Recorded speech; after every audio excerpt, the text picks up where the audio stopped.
I'd like to welcome everyone to the special board meeting of the Frankfurt Plan Board. This is actually our regular Monday meeting, but because of our coverage of the primary election, we felt it would be better on staff not to hinder them too much.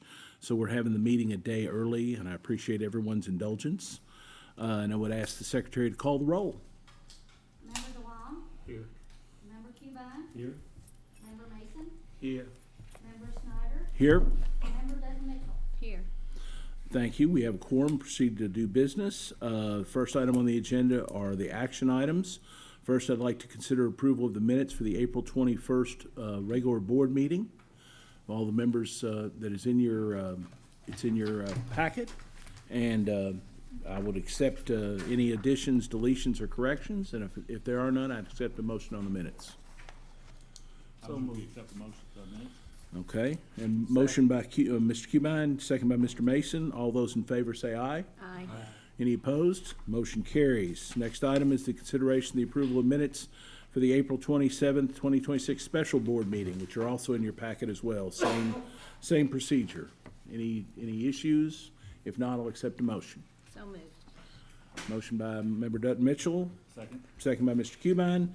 Any further discussion? Seeing none, all those in favor say aye. Aye. Any opposed? Motion carries. Next item on the agenda is accepting the financials. Mr. Denton? Yes, Did I good say one evening. thing, Mr. Snyder? Yes. Other than the state budget, the greatest document. This is good stuff, buddy. I'm glad you like it. Yeah. Well, good evening. What I have before you tonight is the financials on and through April 30th, 2026. So this is 10 months through our fiscal year. Just to go through real quick of what's in your board packet, we have for you tonight the statement of net position, cash and investment schedules, your loan schedules, statement of cash flows, statement of revenue expense and change in net position for all three major divisions and all of the admin departments. We have a list of the fixed asset sales dispositions of the year, cash activity summary for all bank accounts, and then check registers for our two most active checking accounts. So all kinds of good information on pages 21 through 99. I'd like just to focus on the financial performance through the first 10 months. If you were to replay what I report from last month, there's not been a lot of substantially change as far as the statement of net position. So looking at page 26, statement of revenues, expense, and change in net position, you'll see total operating revenue of just over $91 million against total operating expenses of 61.7. Then we have our total general and operating expenses of $24 million and other revenue 5.4, bringing total change in that position to 10.6. So that's an increase of 2.7% on total revenue, and that sounds good, but we've also are outpacing that a little bit. Total expenses are up 3.87%. So expenses are outpacing revenue by about $642,000 this year. Most of that increase that we're seeing in expenses, about almost said approximately 4%. Wholesale power, our overhead line expense for electric, health insurance, and then depreciation expense being driven by all the capital investment accounts for about 85% of that variance. That's a really quick summary of where we are for the first 10 months. I'd like to give you a quick update on where we are with the new auditors. I think some of you might have received calls from them this last week or two for fraud interviews. Cherry Beckert has been going through interim procedures with us the last couple of weeks, and that's going well. And as Mr. Cubine mentioned, we have before you tonight the fiscal year 27 budget and financial plan with a little supplemental document to help explain it. So I believe we have one meeting set Wednesday to cover the electric division, and we'd be happy to meet with any other board members on any other sections you'd like before the public meetings. Okay. Are there any questions? If not, I'll accept a motion to accept the financials. So moved. Motion made by Mr. Mason, second by Ms. Dutton Mitchell. Any further discussion? Seeing none, all those in favor say aye. Aye. Any opposed? Motion carries. Next item up on the agenda are two public hearings, and I will turn it over to my vice chair, Mr. Cubine. And I will say this, Mr. Snyder, I never had an appreciation for what you had done as vice chair. Cool. Well, the good thing is when we do back-to-back we don't have to read all the other stuff. Just say what it's about on the second one, so. Okay, this is to conduct a public hearing on an increase in existing electric rates of 3.90%, adoption of a large load tariff, and revisions to contract development refunds. The hearing will come to order. My name is John Cubine. I've been requested by the board to conduct this hearing. With me today are board members and staff of the Frankfurt Electric and Water Plant Board. We are here to receive comments regarding an increase in existing rates of 3.90%, adoption of large load tariff, and revisions to contract development funds. The public hearing was advertised in accordance with regulations for public notification, appeared in the weekend May 9th through 10th, 2026 edition of the State Journal. To conduct this hearing in an organized fashion, we have asked that anyone wishing to comment register via email with Kathy Poe at kpoe@fewpb.com. The hearing will be conducted informally and voluntarily by the Frankfurt Electric Water Plant Board. In order to accept comments on the above item, both oral and written comments will be accepted. Any and all persons present who wish to make a statement will be afforded an opportunity to do so. If you have a written statement to accompany your oral presentation, a copy of the written statement should be provided to the board prior to your presentation. Oral presentation should be limited to no more than 3 minutes. If necessary, I will interrupt and request the presentation to be completed due to this time limit. I may ask questions of any person presenting oral comments where it is necessary to clarify the nature or substance of the comments. The board reserves the right to answer questions at a later date. It is the job of the board to fairly consider various viewpoints of view and information. We want the public input and involvement, and I hope you do not find our standard procedures restrictive. Additional comments, written comments will be accepted and considered if they are submitted no later than the end of normal business hours on Monday, June 15th, 2026. To submit a comment, please contact the FPB at 352-4372 or on our website, www.fpb.cc. Before we open the floor for comments, Travis McClure will provide a summary of the details. Travis? Yes, sir. Thank you, Mr. Cubine. So if you'll recall, at the regular April meeting, we had the first discussion on a proposed electric rate increase. The proposed rate increase is 3.9% for the system average. The reason behind that, again, we kind of discussed this more in detail in April, but we're facing increased costs for next fiscal year from our wholesale provider, KYMEA. That expected increase is about $2.35 million for the electric department next year. And again, so the basis of the 3.9%, kind of how did we get to that figure? If you'll recall, back in 2023, the plant board went through a comprehensive cost of service study. That study was performed by 1898 & Company, and they proposed at that time 2 electric rate increases. One was enacted July of 2023. The proposed 2024 rate increase was deferred until now, which we're requesting again. Essentially, we were able to defer those increases for various reasons. You know, our costs were doing well, revenue was doing pretty well. We weren't seeing quite as high of inflationary pressure that we had expected on the wholesale side. So again, originally proposed for 2024, we've delayed it until now. The reason we're requesting it now is, again, due to the expected increases from our wholesale provider. So just to kind of add a little bit more color to that, again, it's a 3.9% system average increase. That's going to vary by customer class, so residential, commercial, industrial. Their increases will all vary, and that, again, all goes back to the 2023 cost of service study. The plan was laid out then to get each customer class up to their appropriate cost level. So 3.9% system average increase for a residential customer. The target increase is about 5.85%, which for an average residential customer, and David, can you bring that slide up? While he's getting that up, for an average residential customer, that's going to be about a $7 increase a month on their electric bill.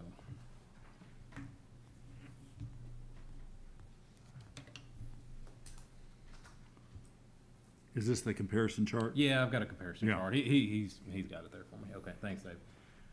One of the things we noted at the April meeting, you know, despite this rate increase, which you know, we feel is due to cost pressures outside of our control, we're still going to be very competitive with all the other local providers. So with our proposed increase, our expected true cost per kWh.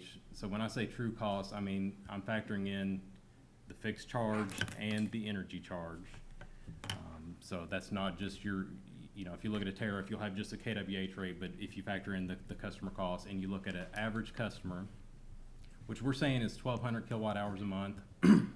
Some utilities may do that a little differently. You'll see 1,000 or maybe a little higher number, but we've always kind of said 1,200 kilowatt hours for our system is about average. So if you take that 1,200 kilowatt hour customer, the proposed rate, their new bill will be about $138. That's up from the current rate of $131. But again, if you look at kind of our competitors, we pulled KU, OMU, which is kind of similar size, Muni, Bluegrass Energy, which also borders us, Paducah Power. Paducah Power is another Muni, but they're kind of at the higher end of the range. Again, we're still going to be very competitive.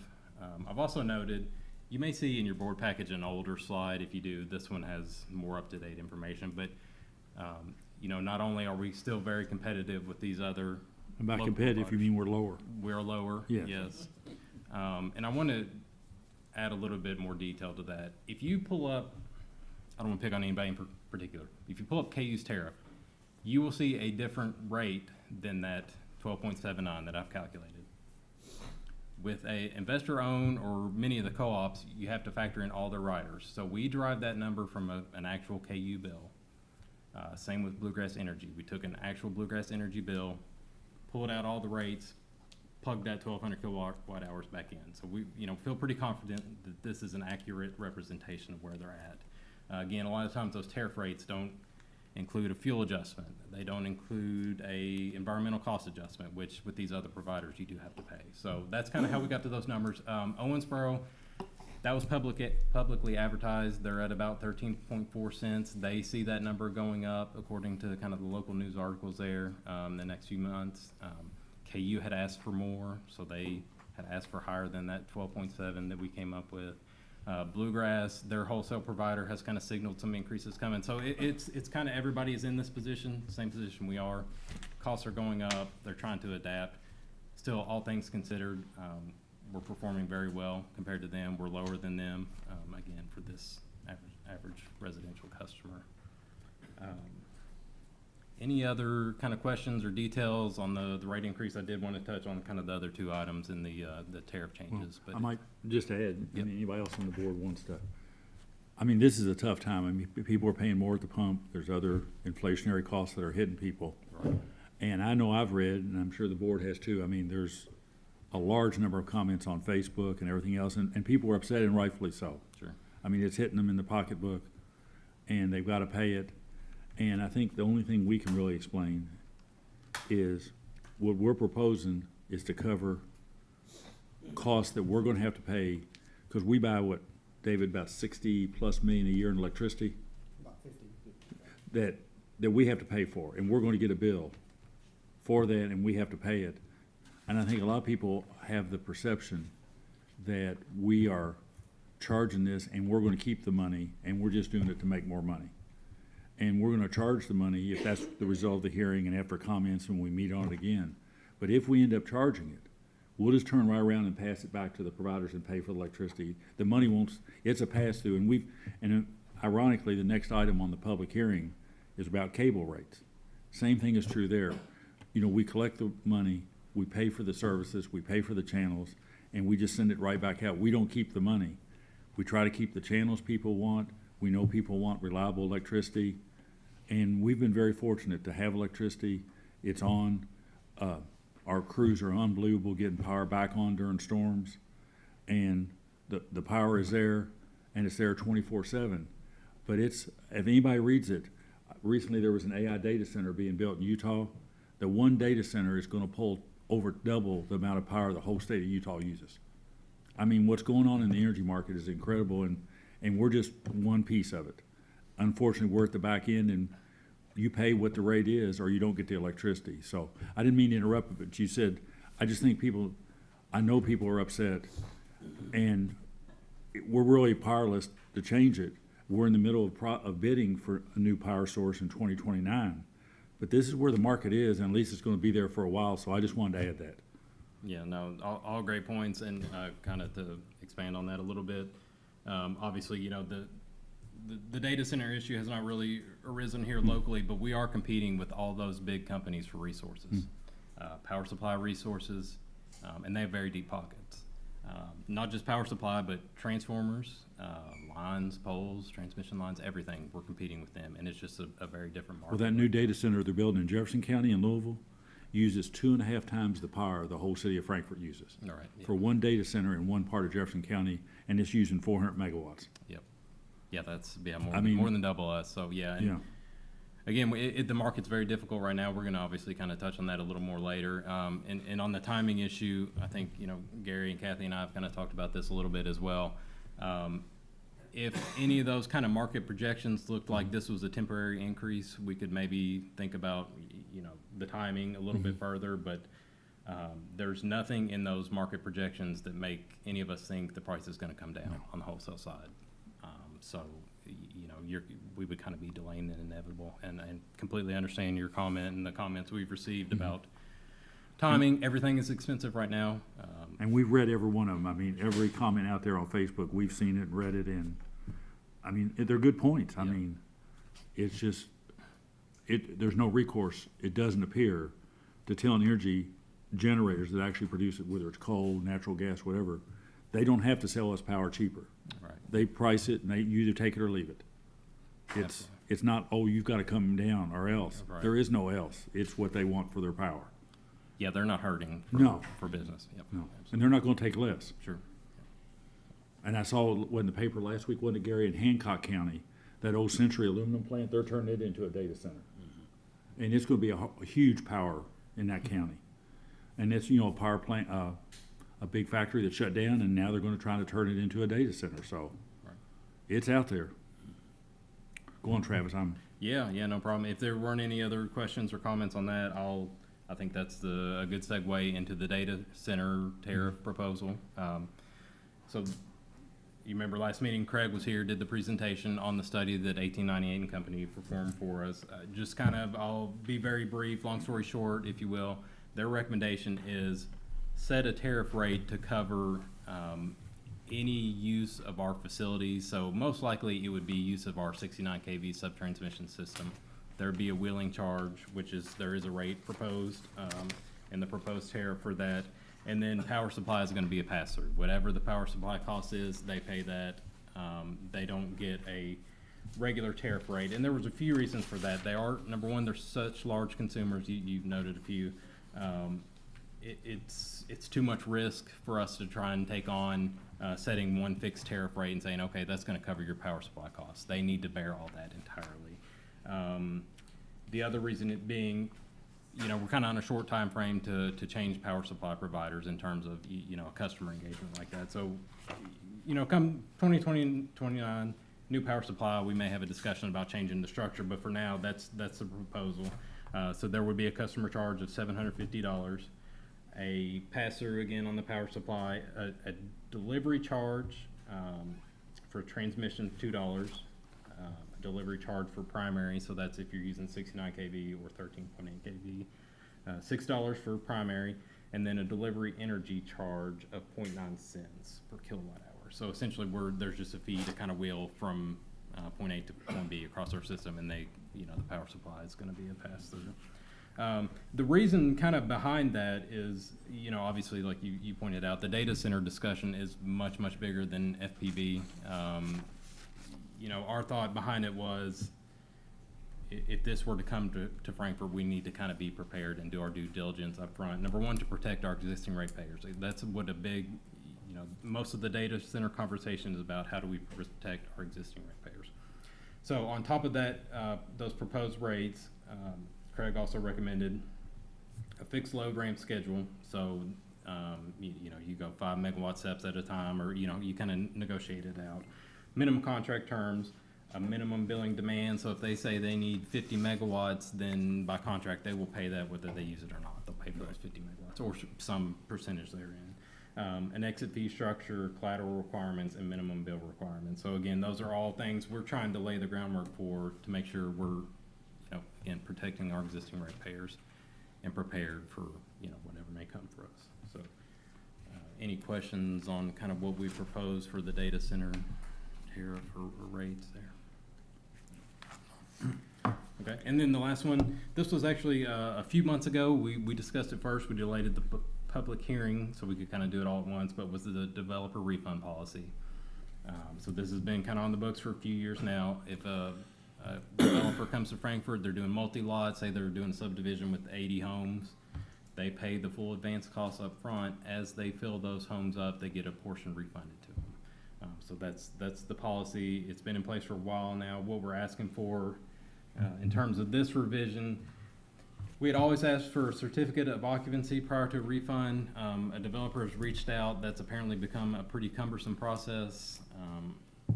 From what we understand, there's a requirement to do an open records request to receive those. Because we have all the information necessary to kind of validate whether or not they, have electric service, we're asking the board to remove that requirement from the tariff. So I think that will be well received. It's an economic incentive. We're trying to get people to build here, so just, again, the idea was trying to make that policy a little less cumbersome. So all we'll do is make sure that we have an FPB customer there getting electric, and that's enough to satisfy the issue, correct? Yes, I think that focuses on our main concern. Is there somebody there that can receive electric service to pay an electric bill? Good. Yes, sir. Okay. And if there are no other questions, Mr. Chairman and Vice Chairman, I think that concludes my. Any other board members have any questions during the hearing? Kathy, do we have people signed up to speak?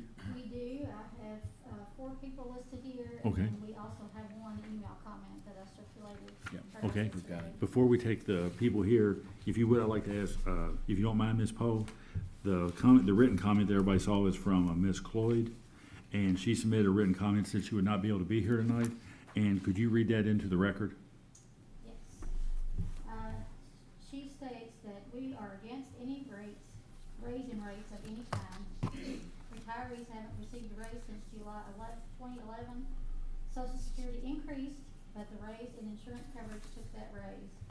I know you all say rates are low, comparable to others, but you serve Kentucky, not other states. Have you researched the poverty level in our state? The middle class can't donate or help others because there is no middle class any longer. Our citizens can't afford anything else. Thank you. And she signed it along with 4 other family members.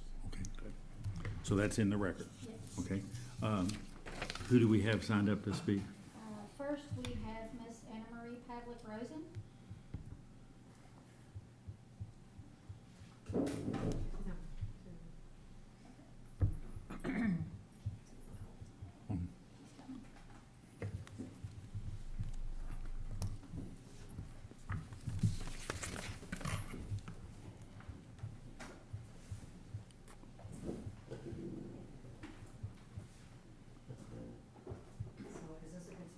Sure. Yes. Yeah. How you doing? How you been? Good. Good to see you. We have solar almost, well, we've been working on solar for 5 months, and tomorrow maybe it'll be hooked up. Good. So that was Good. good. We will. Trying to keep up with the weeds in the garden, some general things. It may be effective. There we go. Oh, that sounds better. Mhm. So I want to thank you for having this meeting, and I want to thank you, Travis and staff, for working on what you can do to keep the rates as low and consistent as possible. We have a difficult situation. The current administration has stopped the power infrastructure that would have brought wind power, which is less expensive than gas or solar, to us, which I think is a backwards position. And that is something that maybe could help us with keeping rates stable in the future, since it's not affected by political choice and war. I think that we are at a tactical position for our customers to look at how they're using electricity and where they could reduce. And the one area that I think is important is night lighting and how it's affecting the environment. But doing an energy audit, trying to find ways to use energy more effectively and reduce consumption would help with the energy bill. And that involves energy audits, buying new equipment, doing insulation, things like that. But there's something that people could do simply, immediately, which is turn off lights outdoor lighting between 11 p.m. and 6 a.m. in the morning. No one is there to admire the steeple on the church or your yard in the middle of the night. And what is it benefiting? No people, and it's actually detrimental to birds. Now, I know Betty Barr was here a few weeks ago and gave a presentation on how critical that is for migratory birds, and we're in migration right now. And what happens is that birds migrate, 85% of them that migrate at night because there's less turbulence in the air, protection from predators, and that they navigate by the stars, which they're confused by all these lights that we put out. So that would be something simple that people could do. And it would be a cost savings to them. It's not anything that's benefiting them. Considering raising the thermostat in the summer and lowering it in the winter would be things that could help. So protecting other animals and plants. It's interesting that the legislature passed House Bill 571 just recently, which protects soybeans from extra light. And what that extra light is doing is causing the plant to grow and not produce more beans, which is what you want for animal feed, but it's causing the plant to grow excessively, and it's costing us money to have the light there, and then it's wrecking the crop. So it's probably affecting other plants as well. So turning off lights. One other thing that I thought of, which is the lightning bug. Firefly season is about to start, and they're just the males that fly around with the light, attracting females, and once they go through that process, after about 6 weeks, they go back in the ground. So they only have a short window of time, and they would benefit from not having so much light as well. So If you could. wrap it up? We have a Okay. loose 3-minute, but if you Okay. could kind of wrap up. Well, yeah. I have 3 requests. Okay, First, if the plant board could consider its light usage, like the lighting here at the center, those lights that are on all night, no one is able to see them. Either dim them or turn them off in the middle of the night. And also, when the actual rate increase goes in, if you could communicate to customers that there are things they could do to lower their energy usage. And one thing is the simple turning off lights. I think I've seen some neighbors that have lights on inside their house all night. Why? I'm sure they aren't awake.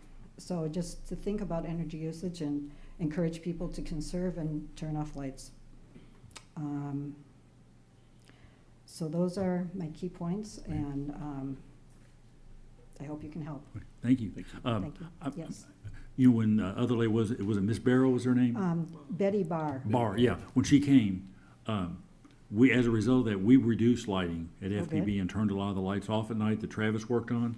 And then Travis you. did a report for her and gave it to her for the whole community for her to use. And our understanding was she was going to take that and approach fiscal court and the city on the results and their usage. So we provided that to her when she came. We followed up and Travis did that report for her. Okay, I'll ask Betty about Yeah, that. she's got that, so. And And Travis, that's a if good you could point. send Ms. Rosen a copy of that, because it's public record. I mean, it was, Okay, we're not thank you. providing any customer data. We just provide them some Right. information, because she talked about the impact on birds and so forth. So we've done some of those things already. Okay, and Yeah. I know that Scott Hankla and Betty went to the state and talked to they have a commission working on trying to reduce their Yeah. energy costs, and talked to them on lighting, specifically at the transportation building, which is always lit up. And I Yeah. guess they have decreased it a little bit, but they have to replace some equipment so that they can just turn lights Yeah. off. Yeah, Travis made quite a few changes around here in our other buildings to reduce our energy after she came, so, Okay, yes. very good, thank you. Thank you. And- Yeah, another thing we were looking at was like a lower temperature light, right? So- Yes. Oh, yes, warmer lights are better for. Yeah, as they burn out, nightlife. it was extremely expensive to replace them all at one time, Right. but as they go bad, then we're looking at making those changes, so. Okay, thank you. Yes, And I think on street lighting, it would be helpful if it was turn down. shielded. Yes. So that it's down where people need it, we don't need it going up. So doing some of those things and thinking in that term is very good, and thank you. And possibly when the rate increase goes in, to remind people that you are doing these things and that they could contribute as well. Okay. Okay, thank you. Thank you. Thank you. Who's next, Ms. Poe? Next, we have Charles Boone.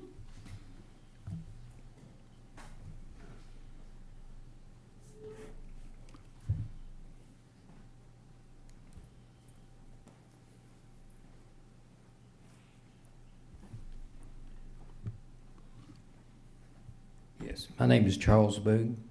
How you doing, I'm sir? just doing pretty good. I'm just a common person here in Frankfurt. I'm a retired person from a utility. I worked for the city of Frankfurt for about 22 years. I'm pretty basic about what I use. I use the cable, and I've got the electric and the water, and my basic bill runs about $250. I think it's $250 a month. And I'm trying to ascertain all these information to understand how come we're getting these raises, and to figure out what I've got to do here. It's because it seems like everything's getting high, and it's coming from every direction. And then I'm asking myself, well, how long is this going to continue? You know, is this going to be a constant thing? Because I've come once before to discuss about the cable, and I could see that when I talked about the cable, that nothing really got done. It seems like to me that the increase continued on, so there was really no difference in me actually showing up and talking.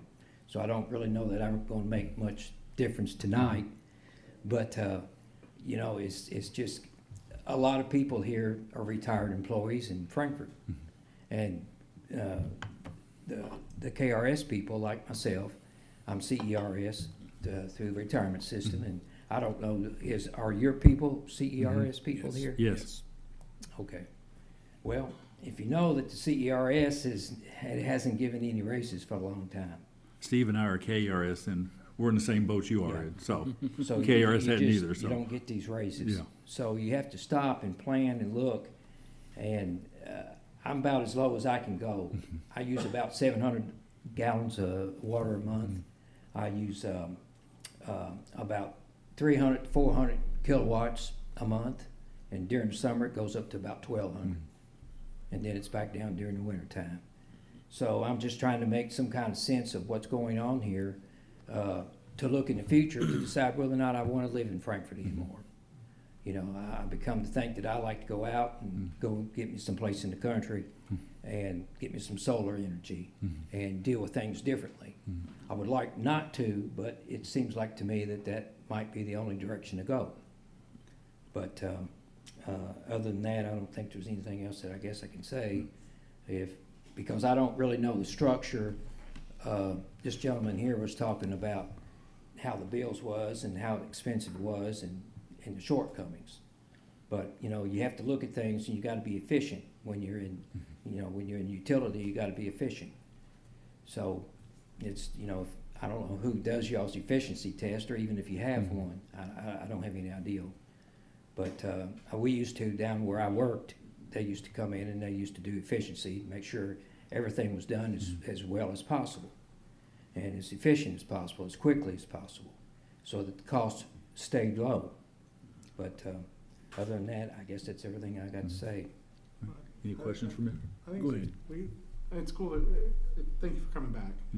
But it's good that you mentioned cable, because I think cable and electricity actually have a very similar dynamic to this price increase, which is, let you guys, I'll explain very briefly, and then Travis can explain more in depth. But basically, we purchase the electricity from a wholesale market outside of our community and regionally through KYMEA, and they purchase it further out. So we have national and regional effects that are driving prices up, and it gets, as we bring the electricity into the community, we're kind of bringing that cost in with it, but that's what we're tied to under contract. Cable's the same way. I think we've had a lot of charts that show that anytime we raise cable, that's money just going straight up to those national providers. We're not making a profit on it at all. So we're being as efficient as we possibly can. And Travis mentioned that we've delayed rates, and for years we've tried to move things around to be as efficient as we can for the community. But at the end of the day, when they're raising the prices outside the community, we have to pass that on along, because we're nonprofit. We have no ability to kind of absorb that. So I think the simple thing is cable and electricity. It is prices happening out in the national and regional market that get passed on to us, and we are now passing on to our customers, but we've tried for as long as possible to buffer that. And Travis, to sum that up, okay? Yeah, I don't have anything to add to that. I've got a question then. What about a solar farm? You've got solar panels up here. I know when you go towards on 64, you go to Winchester. And they've got all these panels out there, and I don't know what kilowatts is, but it's gotta be quite a bit. Why can't, the plant board do something like that to offset the cost? Yeah, I mean, I can touch on that a little bit, a few things. So if you go down a little further past us, you'll see one that just recently came back online. This one is about a 0.1 megawatt. We just energized a 1 megawatt. So that is growing, and, admittedly, it's kind of a small portion of our system. Jason mentioned, we're part of this joint action agency, KYMEA. KYMEA has an 80 megawatt solar facility that's part of their portfolio. So, yeah, I would say I think everybody's kind of trying to do those things. A big part of the driver on wholesale power is the demand or capacity component. So it's challenging to do it all with solar, right? To cover those off solar hours, those prices kind of keep going up and up and up to match, more solar. So again, it's all fair points, and I think the plant board should kind of continue to look for the lowest cost provider at every opportunity. And we'd be glad to talk to you, later, Mr. Boone, if you want to, but, we have hydro. We're part of an 80 megawatt, which is a pretty good sized facility in western Kentucky that Travis mentioned. And we looked and looked and looked for sites here in Frankfort that we could build a bigger solar. But people, one, had to be willing to sell their land, and as you know, you've seen those fights around the country, people with prime farmland don't want to sell. So it's got to be the right land. Nobody wants us to go in and cut down all the trees. Yeah. So you get into, like Travis said, adding solar, and even when you add solar for nights, cloudy days, you still have to have the other power, and you're still caught in that same market. And when you talk about cable, which we'll talk about next, we offer a package now with no sports, which is a lot cheaper. But people want the sports channels, and the sports channels know people want the sports channels, so they charge for them, and that's what we have to pay. But when we survey our customers, they keep telling us, we want the sports channels.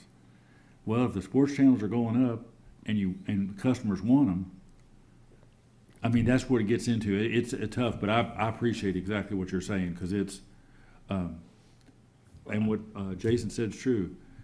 On both electric and cable, you're basically at the mercy of the market. And it's what they're willing to sell the power for. And right now, it's tough, and it's going to be tough for a while, it looks like, if you look at the national predictions, but who knows? I mean. Okay, is there a time limit on keeping the cable here, or is it gonna all go to internet? I mean, as long as people want to buy it, we still offer landline telephone service, because Well, we I have a got small that. number of people who want that, I and we keep providing it. It's not a moneymaker. We provide the service. It's a good value, and a lot of people want that service, but it's a declining market too, but we'll keep providing that as long as we possibly can, because that's what people want. Some people, most people go on to cell phones, but there's a lot of landlines left, so. Okay, Thank you, sir. thank you all. Appreciate it. Thank you for your time. Next. And next we have Tom Boone.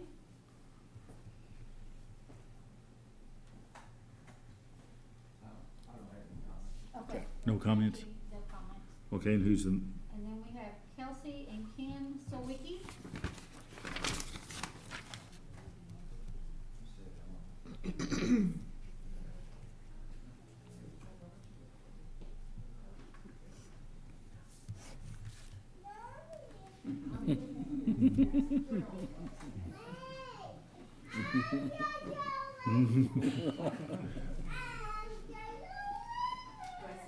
yes. Yes. Sorry. Does for she my have, kid. does she have some comments too, or? Yeah, they have quite a few comments. So I guess my first comment is, like, I just moved to Frankfort here last summer. We've lived all over the country. I have to tell you, your electric rates are pretty high. They've definitely been the highest that I've paid anywhere. I'm also curious, you mentioned specifically that they're anticipated like increases. And I'm curious, so where are you getting that anticipation from? Is that is that solidified? When are those taking effect? The anticipated from your supplier? I think I can answer that. Yeah. Nothing solidified, to answer your question. They have given us projections for next year. Okay. They are projecting another increase. There is a lot to still be determined. That won't happen Nothing for sure will happen until, probably February, March next year. They're kind of like the plant board, it's a 1-year approval. But that's kind of what they're signaling. And then kind of to expand on that a little bit, it's just, kind of looking at the broader market as well. Any kind of forward market projections, they're all up. So that's. And we're in So the if process now of, our current energy provider, we're changing in 2029. You have to give a 5-year notice to change. Right, but And if the these reason- are anticipated rates, then they haven't taken effect, then you're passing them on to the citizens of The rates- Frankfurt the rates without were- actually being sure that they're increasing. No, the So rates when for, you the rates talk for about this the- July are actually gonna happen. We've got notice they will go up in July. Well, he just said he. No, he's that talking about they future don't. rate. You asked about future rates. Right. So that's what I'm asking, is the anticipated rates that you mentioned, the anticipated rate increase from your supplier, is that anticipated or is that solidified? That's what I'm trying to The rate determine. we're talking about tonight is a fact. Okay, We've that's got all I was notice trying to they're figure out, gonna then change- that's but- solidified. But beyond this year, We think it's gonna continue to go up in the near Okay. future.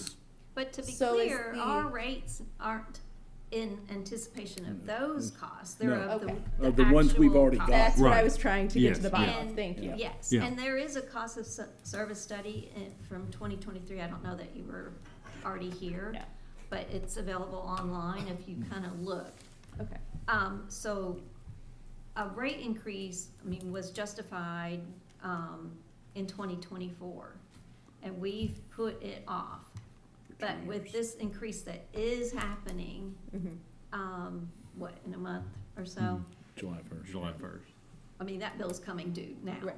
But, so I don't want you to think we're like upping it even more because we think something's gonna happen in a year. Right. No, this is to cover what is actually happening. okay, thank you for Yes. clarifying that. And the reason I was talking before is, we've got the bids in now that we can't, because companies have bid for the future. Right, And we're looking at what the world looks like in 2029, real, yeah. I from work for multiple Amazon. vendors. I understand the global And component. and none of them are saying it's gonna be cheaper. Yeah. They're all saying this is what we want. Some are Well, much, much cheaper than others. Everybody is raising their rates, right? Yes. Everything is going up, but also that means that we do have a responsibility to lower our cost to serve. Mhm. So what are you doing to lower your cost to serve? There are a lot of things we try from inside out, right? Number one, the largest cost we have is a $50 million purchase power from outside. Okay. So that's what we're looking for the future. We change the provider. I'm confident the board will prove that. That's give us a better option, lower cost option by 2029. But our contract cannot change until by June 1st, 2029. The second part, I'm really curious, you comment about the electrical rate, right? Because we have a lot of data. We know what's the national average. Not only we I know lived in that. Washington State, right outside Seattle, and I paid less for Okay. electric. That's what I was gonna ask. Where else did you, I don't mean to be I personal. lived in Michigan, I lived Okay. in Ann Arbor, I lived in Saginaw, I've lived a lot of different places. I'm happy to give you a list if you'd like. No. We will definitely have interest in that, but we know we have the lowest rate in Kentucky. Well, you might have the lowest rate in Kentucky, but I do think that the first commenter had a really excellent point, that we do live in the state of Kentucky, Yes. and the minimum wage is $7.25 an hour. Mhm. We do need to make it so people can afford to buy And that's the minimum, groceries. that's the federal minimum wage nationwide. It is. Yes. I understand that, but I'm telling you that in Seattle, it's, what, $20 an hour or something ridiculous? Now, of course, we're not gonna have a $20 minimum wage, but when you have an electric bill that's cheaper and you're being paid $20 an hour, it's very different than when you're making $7.25 an hour and your electric bill is higher. And so that's all that I'm trying to say. And we do look at, in fact, tonight, as Mr. Denton said, he passed out the draft, and that'll be available for the public to look at. And we do look closely at salaries and health insurance and equipment cost, and we bid things and trucks, fuel, and all those things. And, we try to be competitive because we need quality linemen, quality people working on the water, on the telecom, and we course. compete in that market with other utilities and what they're paying. So are the linemen getting raises? This budget proposes a raise Okay. comparable to what the city, the county, the school systems are That's getting. We don't know because the utilities around us aren't public. For example, KU, we don't know what Right. they're giving their employees. But we know if we don't stay competitive, we lose those employees. And nobody wants us to say in the middle of the night, we can't get your power on, because we don't have anybody. Right. It's a tough market, but we appreciate, I mean, health insurance costs are going up. But we do bid everything, parts, supplies, trucks, to try to be as efficient as possible. But it's a tough market, really is. But we will definitely look at these other cities, because Yeah. we've tried to be very efficient in our money. Like, for example, in telecom, our basic telecom rates, just our rate, not what we pass through to the big market suppliers, hadn't really changed since 2012. To be honest with you, I'm not concerned about cable. Well, but I'm we only have a lot. concerned with electric. Well, but we have a lot of people that they're concerned about water, electric, I yeah. mean, everything. So we try to, since we've got three parts of business here, we try to look at everything. I And understand. one part of the company doesn't subsidize another part. Electric isn't subsidizing cable or vice versa. They all stand alone.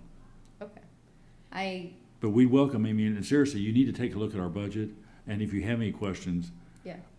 because nobody is perfect, and anybody can always improve, and we try to improve, because what we always say is, you're concerned about your rates, but our employees are ratepayers too. They live here also, and they don't want to pay higher rates.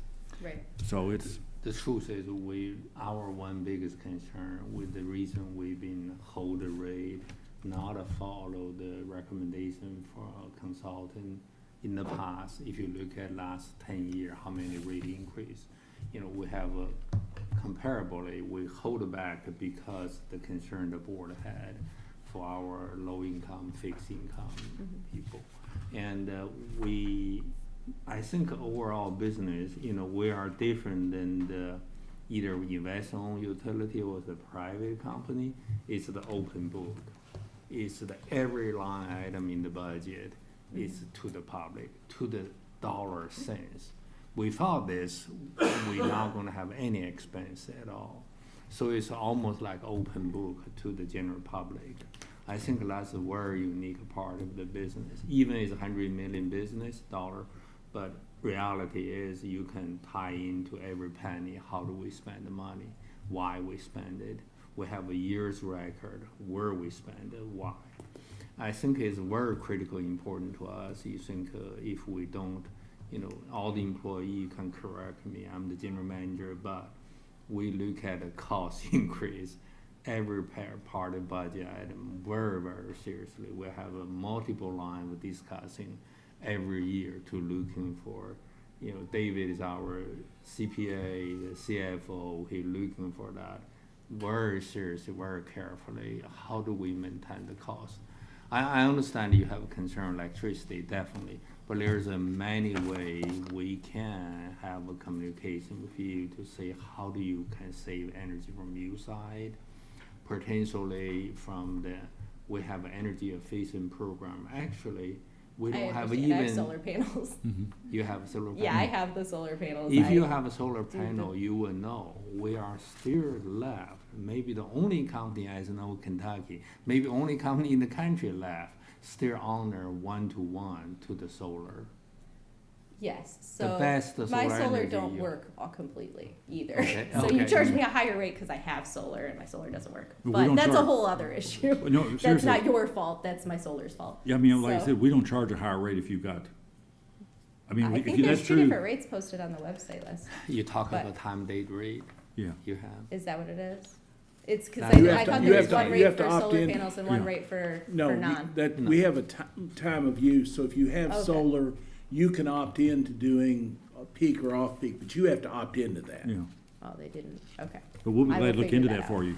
Thank you. Sure. I appreciate you guys holding this. I do think that 5 PM on a Monday is a wee bit challenging, so I excuse my appearance, but, all right, I'm gonna pass it over to my husband and I'm gonna pray. Okay, thanks.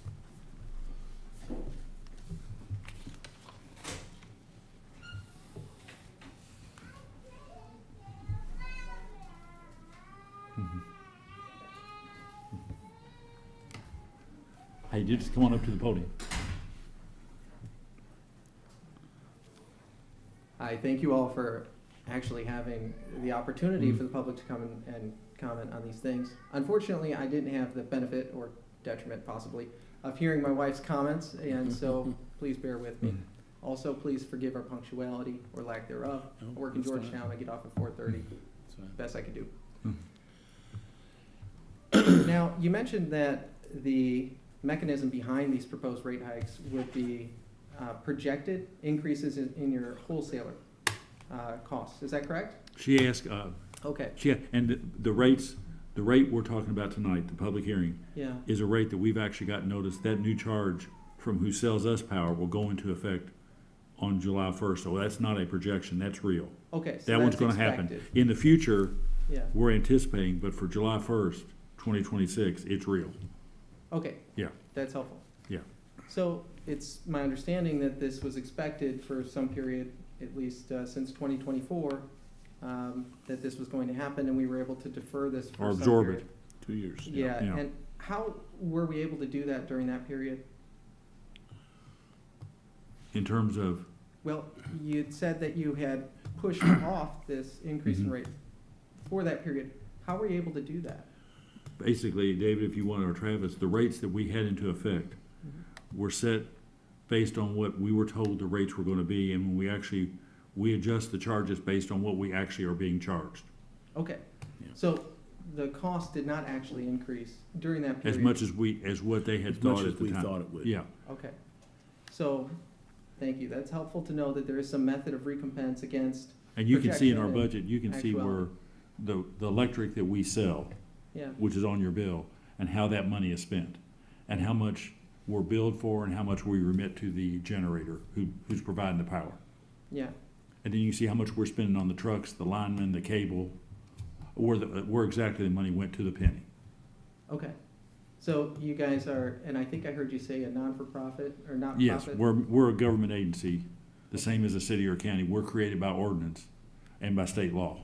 Okay, So That's we have to helpful for comply me with to- open records, open meetings, ethics, annual audits, and everything that goes along that any other school system, city, county would have to comply with. okay, thank you. That's helpful to know. Sure. As we move forward, obviously, everybody's already touched on the fact that people are in a bind. Mhm. It's a difficult time for people, and I think most of the people in this room are doing all right. And I hope it's not lost on anybody just how poor some people actually are. I work in healthcare, and it's very common for me to see people who tell me they can't buy their medication. It's not very expensive, and it precludes them from having a reasonable quality of life. And so while an expected $7 increase for the average consumer might not seem like much, it can be the difference between people's health and their unhealth. Mhm. And if we are to frame it from our perspective as not being that much, whereas for those people it is a great deal, then perhaps it may not be that much, we might not be able to absorb, to manage. I think we always have a moral obligation to look out for those who can't look out for themselves. And I'm not gonna take up much more of your time, but the Lord's really put on my heart a scripture from Isaiah, and it's 1:16. It says, "Wash yourselves, make yourselves clean, put away your evil deeds, stop doing wrong, learn to do right, seek justice, defend the oppressed, take up the cause of the fatherless, plead the case of the widow." And I know a lot of people in this county are good Christian folk. If that's you, I'd just like you to ask yourself if this is in line with that principle, and if there isn't more that you could do. That's all. We appreciate both you and your wife taking time to come, and it's tough for us, because like you ask, and we are a public agency, and we have a variety of ratepayers. We have residential, we have retail customers that run the small restaurants, gift shops, we have the bigger factories. And we try to set the rates based on the cost of providing those services. And I think, and we struggle with it every time. Say the residential, those people living on fixed incomes, we want to do something for them, we're going to sell them power cheaper. But we're still going to be charged that money from the supplier. Yeah. So where do we put that charge? If we put it on businesses and they say, fine, we're going to lay off 100 people because your rates went up. Now we got 100 people unemployed. Yeah. So does everybody pay their share? And we have a program that pays for energy audits. We work with various community organizations to help people pay their bills in hardship. But it's hard because you see, and I worked in human resources for years. Yeah. And it's hard, and you see situations that you want to do something. Unfortunately, in an area like utilities, it's a zero-sum game. Who we're buying power from wants their money. They don't care where we get it, they just want their check. I understand that, they're providing a service, they've got workers, so then we have to decide what's the fairest way to charge customers for that, recognizing that there's people who have difficulty, and if we discount that, where do we put that cost? Because at the end of the day, it's gotta go somewhere. And I think your wife had mentioned that, electric and water is one thing, cable might be optional for some other people. But at the end of the day, everything's gotta be paid, and we're a nonprofit, so we don't have a profit that we can say, we're only gonna give our shareholders half. We don't have any our shareholders, in fact, are the customers. That's the public. I mean, that's our only purpose to be here, is to provide service. So I appreciate what you and your wife, and I know the board does too, have said. And I wish there was an answer to it. And this is happening nationwide. And it's hard to decide what to do when you have cost and people want that energy. And if you don't pay for it, you won't get it. So where do we put those charges? And I appreciate you and your wife coming, because it's hard. It really is. And thank you. Certainly. Before I leave Sure. the podium here, can you give me a ballpark of the number across residential customers of what the total value across a year would be? No, wait now, I'm sorry. After the increase in rates, Mm-hmm. what would that mean in a general net perspective, or not net, gross perspective, in terms of the increased cost for all residential consumers combined? Do you know what Travis, that do you would have be? the data on how many residential, or how many total customers and total revenue? Yeah, we certainly could provide that for you. I don't know that I'd have it easily. I would just maybe, and this may not answer your question, but our anticipated wholesale increase that we're trying to offset here is about 2.3 million. Again, that has been approved. It's final. We know it's coming. The reason I say anticipated, because it depends a lot on usage, just like anybody's electric bill. Our electric bill is the same. It depends on how much we consume. So anticipated about 2.3 million. Gary, correct me if I'm wrong, residential's maybe 40 to 37% 37%. residential come to the revenue. The rest is commercial and the industrial. Go back, you look at it, so in our business, we are more compared to per kilowatt cost, because each home have a different pattern, use energy. So to be fair, you say, what's per unit cost? Then you multiply how many units. After rate increase, we have a 11.54 cents per kilowatt hour. I just checked the city Seattle City Light, which is the largest provider. My wife mentioned that. They are 14 cents. So when it says lower, I'm not sure. I think people use less energy now, maybe. But if you look at the per kilowatt hour cost, they are quite higher than ours. We are still variable, actually. That's already included charge, everything. If you just look at the variable cost, we are 9.6 cents per kilowatt hour, plus the monthly charge per meter. But we add all the together, 11.5. Seattle City Light today is 14 cents, even the variable piece. Okay. So you compare 9.6 to 14. I think so, obviously we are a lot cheaper than Seattle City Light.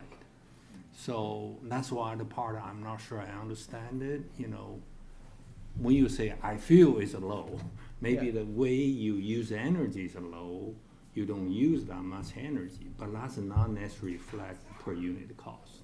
Yeah. Well, thank you, gentlemen, for the information. Travis, so our projected increase is 2.35 million, but with our proposed rate increase, how much will that produce? There was a difference of about 120,000 projected. Plus or minus?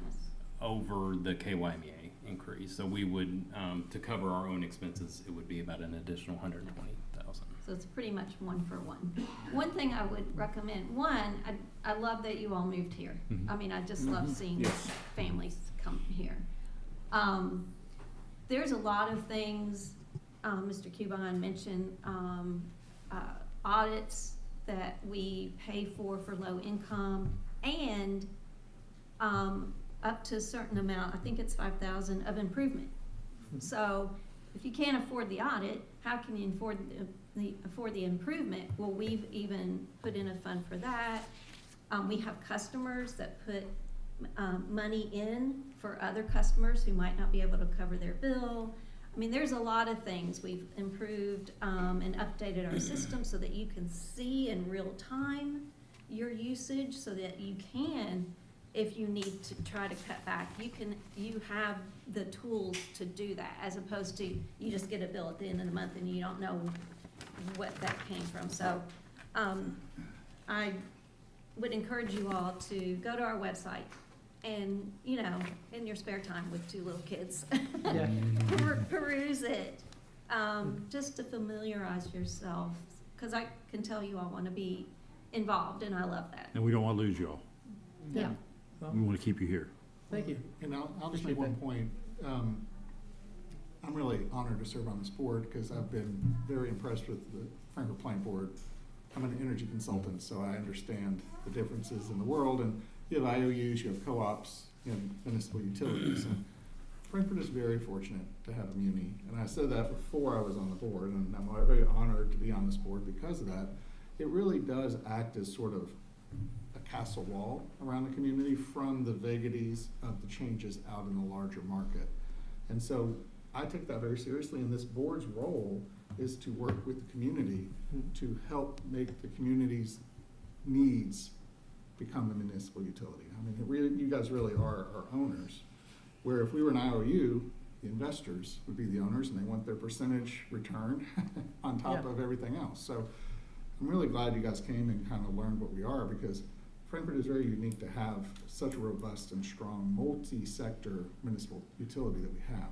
And we work very hard to serve the customers. And we have a really amazing staff, and every day they're here working for the customers. So, You know, I've had the privilege of working in a lot of large organizations, and one of the things that I've noticed in any organization that is of reasonable size is that there's been a lot of effort put into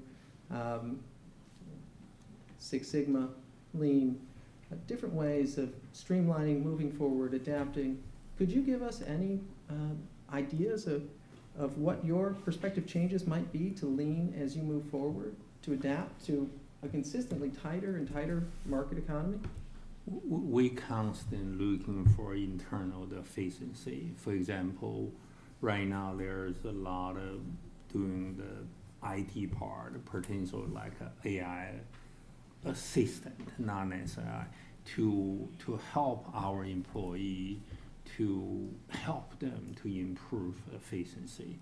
And I just threw that example. I think we have a constant looking for, not just today, we have the record for last year, last 5 years. We doing the forecast, it's not just this year budget, it's the next 5 years. Mm-hmm. Every part of section say, what's the trend for the direction? If there anything we can do, we benchmark, there's more than 2,200 municipal electrical, similar like us, is owned by communities. It's not a full profit. So we always can compare how efficient we are compared to others. It's really end up reflecting retail rate, I want to honestly say. Okay. Yeah, because a lot of things is very similar. You know, can we provide a reliable service? The reliability can be measured to comparison. Well, let me give Go you an ahead. example. Sorry. Actually. Yes. I want to toot Travis's horn over here because he's done amazing work. We recently, over the last 6 years, rolled out AMI. It was in works for a long time. Do you know what AMI is? No, I do not. So we went from the traditional utility where we have meter readers going out, physically reading meters, jumping over fences, dodging dogs, Yep. you know, that old school kind of way. And when you look at an old meter, it's just on a dial and it's spinning, you can only tell how much was used in the month, right? So you've just got one fixed number for the month of what a customer's using. With a lot of work on Travis's part, a lot of investment from the plant board, we invested in AMI, which now allows to have smart meters that on a 10-minute, 15-minute interval are pinging back to us over the lines all the stuff going on in every property in them. So this does a lot. Number one, you can go on the website and see your actual usage like a heartbeat. And you can actually go, whoa, why is my power going up at 3 a.m.? You know, who's Yeah. turning on all the lights at 3 a.m.? And you can actually make adjustments to your power usage by actually seeing an audit right on the website. You can log right in and see it. That's because it's an AMI meter. Two, we were able to take those meter readers, relocate them to other parts of the company because we didn't need them going out to read anymore. Three, we were able to get higher, more efficient data so that customers, if they had an issue with their bill, they could come to us, we could show it, we could audit it. And then four, when a power outage happens, we know instantly. We know we don't have to wait for the phone to ring, we can get out there, we can solve it, we can know what meters are affected by it. So that's just one thing we've done. That's a major thing. We made a huge investment. Travis and a lot of people spend a lot of time, but in doing so, it's helping us, but it's also helping the community in like 10 different ways. So that's just one example that maybe we haven't really talked about very much, but really, it's really a good service. But that is a good example of what utilities can do to start investing in themselves, investing in the community, and improving efficiencies across the board. So, sorry to take up. I do like to tout people's horns who do a lot of work in this.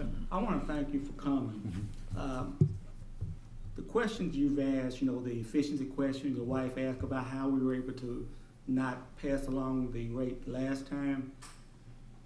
My experience has told me that don't come this time, come multiple times to these meetings, not to this hearing. Come during regular meetings and ask those probing questions. Because my experience has told me that if you start doing that, things may change a little bit. I'm not saying we're not doing anything wrong or right or wrong here. Yeah. But you know, you can impact people by you asking probing questions and watching. Yeah. So I would come back to this meeting multiple times. And the budget we're considering has every piece of equipment we're talking about buying, everything. Feel free to come and say, why are you buying that? Why do you need that? Is there something cheaper you can buy? I mean, it's all listed here, it's public. Mhm. Like I said, and we will bid it, but it's in the budget now, but ask those questions. And you deserve to have those answers. Well, and I'll say this, thank you again for coming, because all this is being videotaped and live streamed right now to the whole Yeah. community. And if you have a question, 1,000 more people have that same question. So if we can answer your question, we're answering 1,000 people's questions. So that, we really do appreciate you coming, so we can talk about this and answer the questions you guys have, for And, sure. and in the future, you know, with 2 young kids, Steve, I'm sure he's gonna be making a lot of plant board meetings. But we broadcast on Facebook, broadcast on YouTube. Every one of our meetings is there for you to see.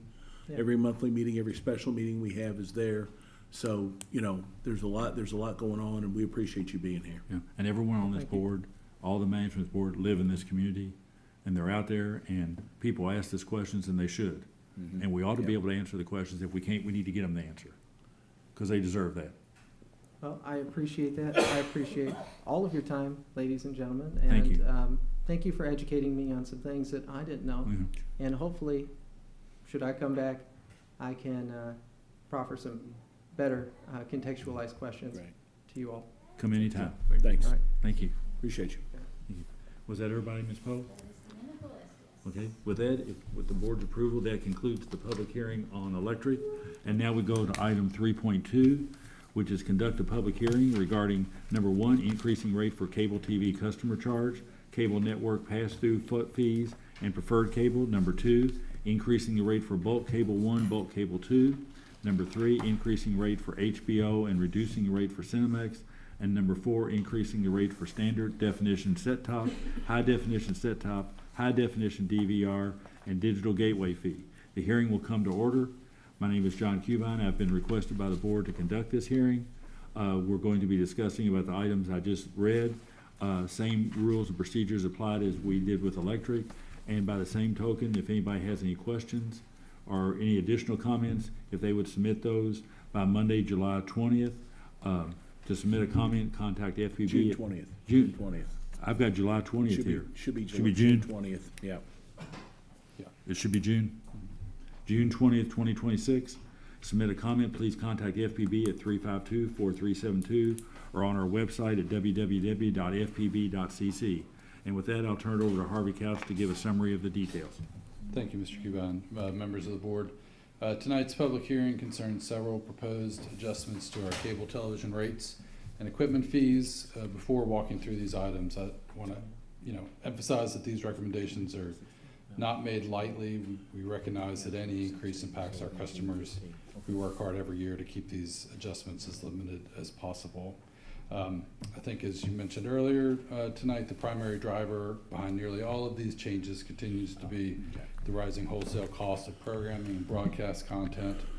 The fees that we and therefore our customers pay to cable networks and broadcasters increase year over year. And in many of these cases, those increases have accelerated as media companies continue to consolidate through mergers and acquisitions. As these conglomerates gain more control over programming rights and distribution, providers like FPB are left with very little negotiating leverage on wholesale rights. I have a few charts to show about the rates tonight to try to help illustrate the trend. Since 2003, the programming expense as a percentage of the customer bill has grown from roughly 38% to nearly 90%, while FPB's operational portion has steadily declined over that same period.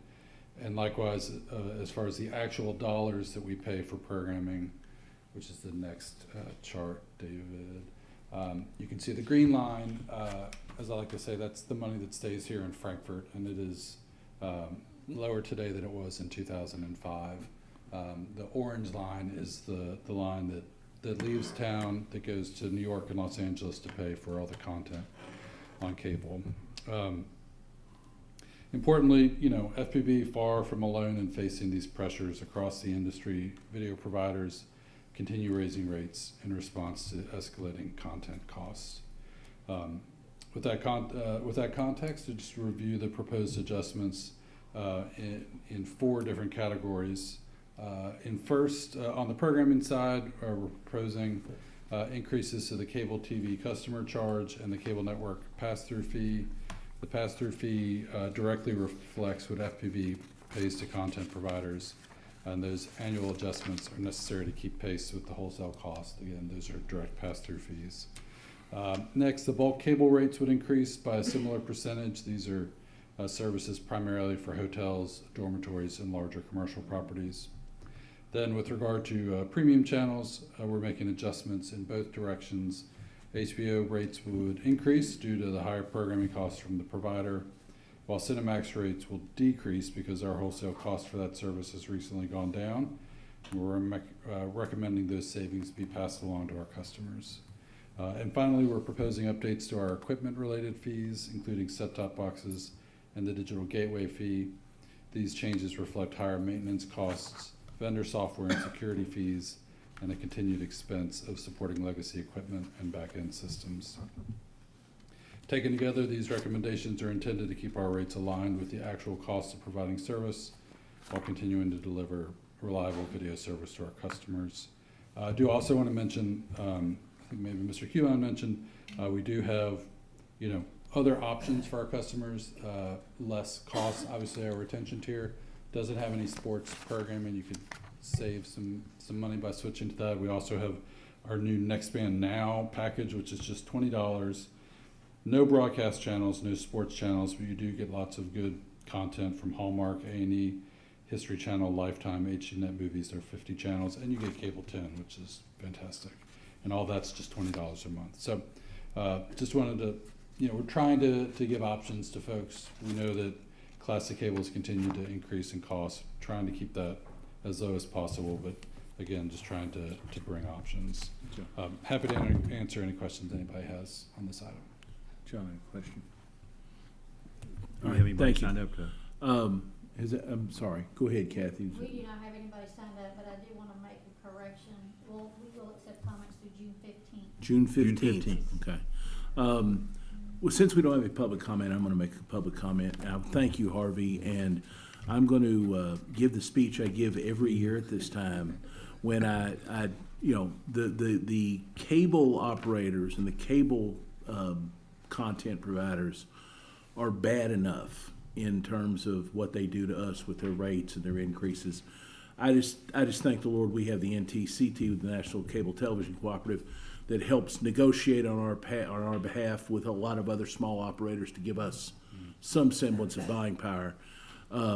Once again, I'm going to say if you go back to that line, one of the big jumps in that line happened about 2004 or 5, when we had to start paying to get to broadcast the free broadcast stuff we could pull over the air, and now that makes up I can't say how much because we're having NDA agreements on individual charges. It makes up a significant portion of what that cable package costs, and it was a change in federal law that allowed it to happen. It flipped it completely on its head. It used to be we had to carry these channels if they wanted us to, if we could get them and they wanted us, we had to carry it. Now they can charge us for it. We fought with that. And we've also fought with that because we're in a real weird situation with being so close to Louisville and Lexington both. We have ties to both areas, and it's difficult. We've had to make a lot of difficult choices there. You will, not to interrupt, but we'll have to do that again. In the end of this year. Right. And there's been more media consolidation with Sinclair and all those others. Broadcast groups. So just to be aware. But I appreciate what you all do to try to hold the line as much as possible. But so much of this is out of our control. It's not even funny. We're literally passing through just about everything here. That's the only comment I've got, Mr. Chairman. Well, I think it's important because, as Harvey pointed out, our cost, that bottom line, has actually gone down. Yeah. What we're keeping here has gone down, but the overall cable bill has continued to grow. And I know that's a frustration to a lot of people, and what John was just talking about, the major networks, the commercial networks, as John said, used to be free, and now if we want to carry them, we have to pay them in order to put their signal on. And we go through that, like you said, Harvey, that'd be coming up. We go through that every year. Do we carry all the Lexington channels? Do we carry the Louisville channels? If we carry channels, which ones do we carry? And what do the people in this community want? Because we can provide them whatever they want. Unfortunately, there's a charge that goes with every choice. Yep. Yeah, we'll have that. There's a 3-year cycle on that retrans, and that's up at the end of this year. Okay. How does it come up so fast? I would say I look forward to it, but I do not. I had a lot more hair when I started doing this. Yeah. Any other questions of the board for Harvey? We don't have anyone signed up, right? No. And no written comments or anything came in? Received no written comments on the table. Got to go back over that again. Any comments due by June 15th? June 15th, yes. Okay. Business. On either one of these items, right? Yes. Yes. Correct. Okay, great. And they can do it either by email or by calling, right? Correct. Okay. Or they can go online. Yes. You Yep. can have places for customers to comment on Okay. the website. Yeah. Okay, good. Okay. Harvey, thank you. With that, Mr. Chairman, that concludes the 2 public hearings. I'll turn it back over to you. Thank you very much, John. Next item on the agenda is public comment. Kathy, we received any other public comments this month? No, sir. Thank you very much. Next item is departmental reports. Gary, Travis going to handle those this month? Travis, take it away. Yes, sir, and I'll hand it right off to Kathy Lindsay for public information.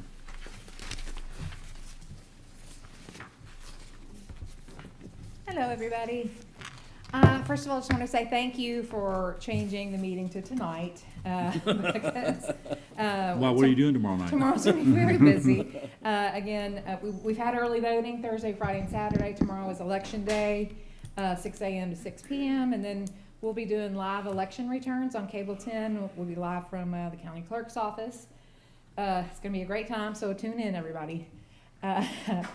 So because of that, again, I just want to encourage everybody, if you haven't voted yet and you don't know who to vote for, go get on YouTube tonight, Cable 10's YouTube page, and there's all kinds of interviews with all of our candidates that we did in our Meet the Candidate series. We have our candidates for sheriff and our candidates for magistrate in the 6th district. So you can check out all those, decide who you're going to vote for, and get out and do that tomorrow. And then watch us on Cable 10 tomorrow night. I would like to say that we have chosen our 3 scholarship recipients. We got together with the Rotary Youth Foundation Committee, went through all of the applications, everybody did all the scoring, and FPB has 3 really good ones that we're looking forward to presenting scholarships to at their senior awards ceremonies. And you'll get to hear who those are next month. We don't want to, we got to save the surprise for the kids. And then also in May, the first week in May is National Drinking Water Week, and we celebrated that. But we like to just take the month of May really to just extra appreciation for our water department, everything that they do from treating our water to all the distribution and keeping our water safe and healthy. So we want to appreciate all of our water workers. We just give them a little extra something in May to recognize them. And I think that's it. That's what I have to present. Oh, well, besides, again, I want to give kudos to Cable 10 because they're doing this tonight. We've got the election returns tomorrow night. They've got softball district tournament on Wednesday. Then they have Western Hills and Franklin County graduations on Saturday. So they're working a lot of after hours this week. So if you see them, just give them a thumbs up. I appreciate it. Thank you. And I might just mention, Mr. Chairman, Kathy, you and your team did I watched most of the debates or the interviews, and you all did an outstanding job. You really did. Thank you so much. It's really important that people hear from our local candidates, and we're happy to do it. And that's something a lot of much bigger cities don't offer. That's right. It's one of our favorite things. Yeah. You all do a good job. Thank you. Any other questions? Thanks, Kathy. Next up, Travis, take care. Yep. Darren with the NOC and safety report. Good evening. For the month of April, it looks like the NOC entered 743 trouble calls and handled 3,085 phone calls. On the locate side of the house, 878 locates. So, springtime, big projects, getting busy. For the fiscal year, that's 6,908 locates. And for the safety report, we had 0 workplace injuries and 2 vehicle accidents. They were both minor fender bender. I don't think either one of them were any fault of our staff. 3 damage investigations. Again, nothing major there. Contractors digging into fiber lines and stuff like that. And then just our normal inspections and trainings and that type of thing. So. Okay. Any questions? Anything? Nope. Okay. All right. Thank you. Thank you, Darren. Next up, customer service reports. April.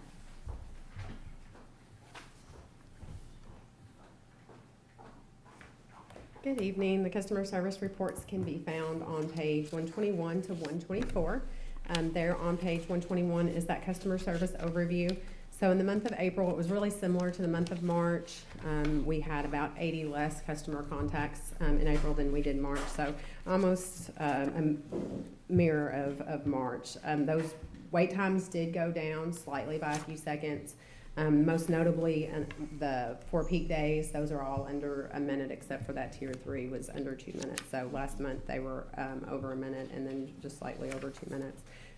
So the cashier transactions, we had about 1,291 transactions through the drive-through, 4,678 calls, and 1,579 customers who came in the office. We had the kiosk transactions were similar to last month as well. And then we had a really good month with our Google reviews. We had 19 positive reviews, so that's 4 or 5 star reviews. And then we had 2, there were 3 or less. So we obviously want those to be 0, but still a pretty good month as far as Google reviews. We are still sitting right at a 3.5 star review with 856 reviews. And then just a reminder to our, last month I talked about budget for our Cycle 1 customers, which are due on the 1st of the month. Their reconciliation month ended. They've gotten their new bills with their budget amounts, but we are still in reconciliation for those Cycle 2 customers. So just a reminder to those customers that are due on the 15th that if they want to sign up for budget billing and they've never been on budget billing, that they do have till this Friday. So the deadline is this Friday because bills will start to go out next week. But other than that, sorry, I've been under the weather, so I'm a little froggy up here today. That's okay.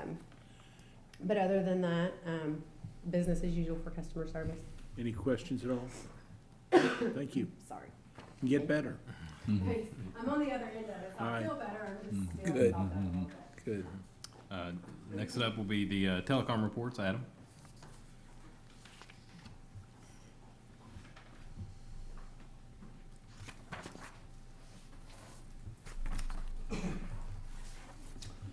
Good evening. The report starts on page 125 with customer penetrations.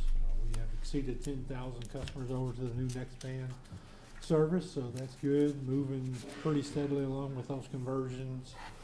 The outages for the month, we had 4. 2 were blown fuses. One was a fire, and the other one was a tree that fell down on Ewing Street. Everything got put back up, and everybody got turned back on. Trouble call, we're sitting at 279 for the month. Still, customer education seems to be leading the charge for the reason. On the grants, we've activated, we've passed 393 homes in the county can now get broadband. Out of those, we haven't really started all the marketing, but we have 29 active customers, and we have 27 miles left of plant to build to finish those broadband grants. That's where we stand this month. And if anybody has any questions, I'll try to answer them. Okay. Thank you. Thank you. Thank you, Adam. Next up, Scott with the electric report. Good evening. The electric report starts on page 129. So this month kind of gave you a little bit something to see different than you haven't seen in the past. With SAIDI numbers, we always talk about SAIDI and storms and outages and stuff like that. With the outage report reliability system, you do not actually count severe weather events into your overall number. But you can see those numbers for utility to look at them to see how they're reacting during storm weathers, if there's something you need to pick on, more of areas and stuff like that. So starting on page 129, if you'll see that we actually did have 2 big outages for the month of April. We had a substation issue, which was about 4,800 customers, and then we had a transmission issue, which resulted in around 7,000 customers. So, if you look at a storm report, you're going to see the SAIDI numbers at 127, which is really, really high based upon what we normally do. If you go back to what you usually do is that you'll see that page 130, that our SAIDI number for the month of April is 31. Again, so then on page 131, you see your 2025, your next one is, I'm sorry, I'll get backwards, got it backwards. So 2026 is, yes. So the 26 one is 31.21. Then if you look at 25's numbers, it's 36.06. And then if you look at 21 numbers, 32.78. So you can see that we're running normal as far as the true outage part. Page 133 shows your pie charts and your percentages. You can see that the one with the severe weather, where's the weather event was 11,000 some odd customers. The customer count is 26, still kind of the same numbers you see. And on page 134, you'll see that when you take the weather event out, like you're supposed to do, you'll see that it's actually the count's 25, and it has 4,810 customers. And the same thing on the top 10 outages, it just shows one where it shows what the weather event, the numbers of customers, the minutes out, stuff like that, and then it shows the next page, just a normal month. So just something different to see, because some people's asked me before about the SAIDI numbers, how come your SAIDI number's only this, but you have to explain to them that it's, it's all based upon the reporting program is you don't include severe weather. So just something for you to see if somebody ever asks you. That's it for me, unless you got a question. Well, it's sitting through down on Shelby Street on the one. We knew it was going to happen because it kicked 4 or 5 times before it finally went out completely. But, yeah, it was a transmission line. It went out with the tree, and so that took out the 3 substations we had. And then, a matter of fact, all the other substations in the system saw it as well, because I was downtown Frankfort when it was happening, and I was over around St. Clair, so that's all underground lines. So I knew it wasn't that. So anyway, thanks for your profession. You guys handling that so efficiently. I looked at the little outage map, and my families were texting me, "You're on the plant board. What's going on?" I'm like, "Just wait a few hours. Yeah, it'll be fine. It'll all be taken care of in a few hours. They got this." So thank you very much. Well, thank you. Thank you. And thank you, Scott. The CFA report is on page 137 of your board package. For April, our SEPA bill was $88,737. Our net payment for SEPA, $125,866, for a profit to the board of $37,129, which brings us through April of this year, benefit to the board of $832,453. So doing well on SEPA this year. You know, our spring months are usually down a little bit. Not a lot of energy production coming off of the hydro plant, so looks like we're tracking pretty well on SEPA. And if there's no questions on those for KYMEA, Gary, correct me if I'm wrong, their meeting is gonna be on Friday this week, not the normal Thursday meeting. They moved it a day later, so normal time on Friday will be the KYMEA meeting. Gary, anything else we should cover on that? Not much, except, just like this board have to face tough decision for the retail rate because of KYMEA increased rate on the wholesale side.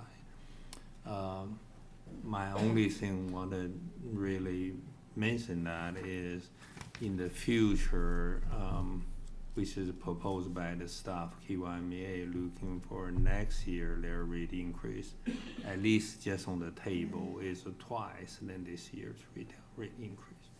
What my plea is, I hope all the board members of KYMEA can really sincerely looking for that, because the same period of time, they already have a very high cash reserve.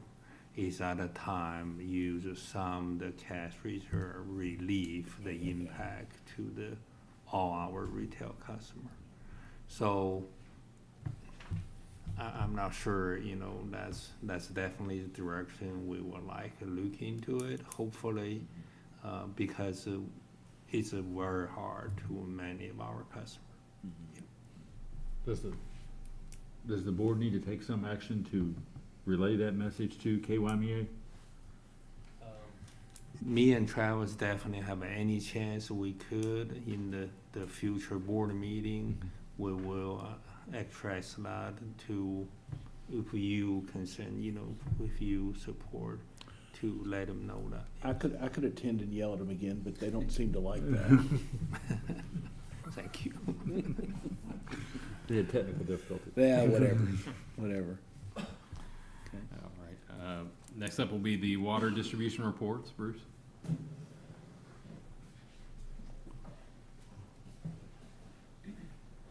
Good evening, board.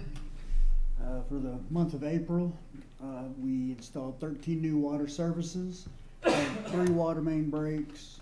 All 3 water main breaks did lead to a water outage for proper repair.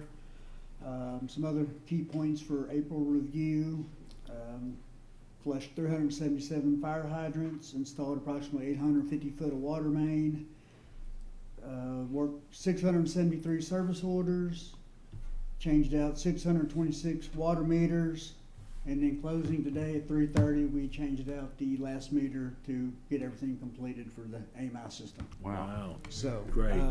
had to schedule it with Woodford Reserve, the distillery. So they're a little difficult to schedule with. They like water. But anyway, got that done at 3:30 today. So, Great. Fantastic. yep, everything's moving forward. So, do you have any questions? If not, thank you.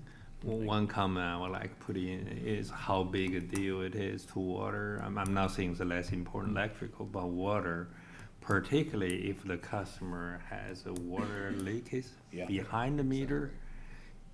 Usually we know a month later that can be thousands gallon more. And this way currently is almost real time. We will send out a notice as soon we can. Then customer can resolve that issue much quicker. I think that's a lot of value because we constantly dealing with the customer say, why my bill is so high, right?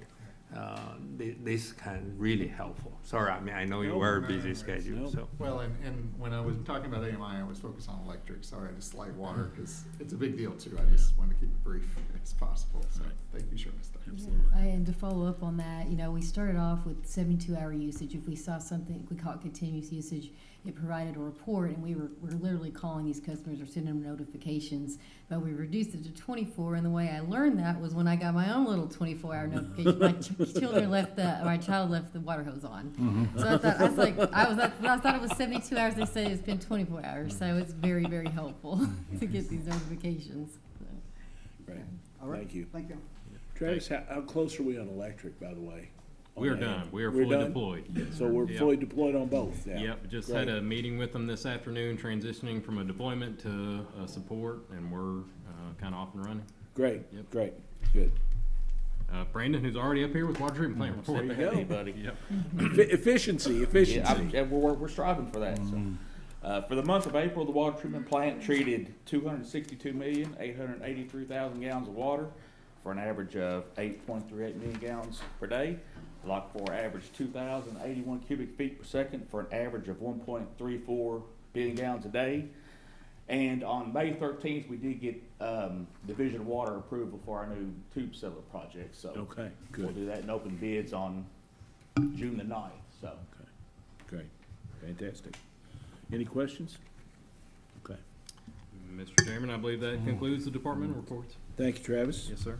Moving on to action items. Item 6.1, consider approval of the FPB Cable 10 Student Media Program. Coming out from the shadows, David Columbia, ladies and gentlemen. The man behind the curtain, all right.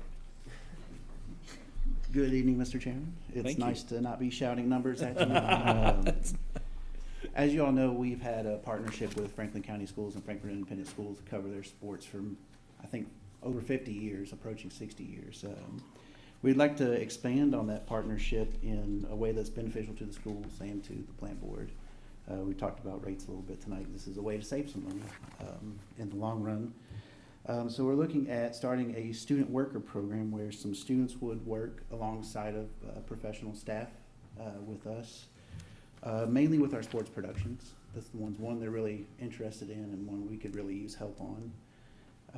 So we worked with Michelle and Hans to kind of flesh out all the details to make sure we're covering all of our company policies and all of those things. And we have a little bit of budgeted money in the proposed budget. You'll find that you were handed tonight.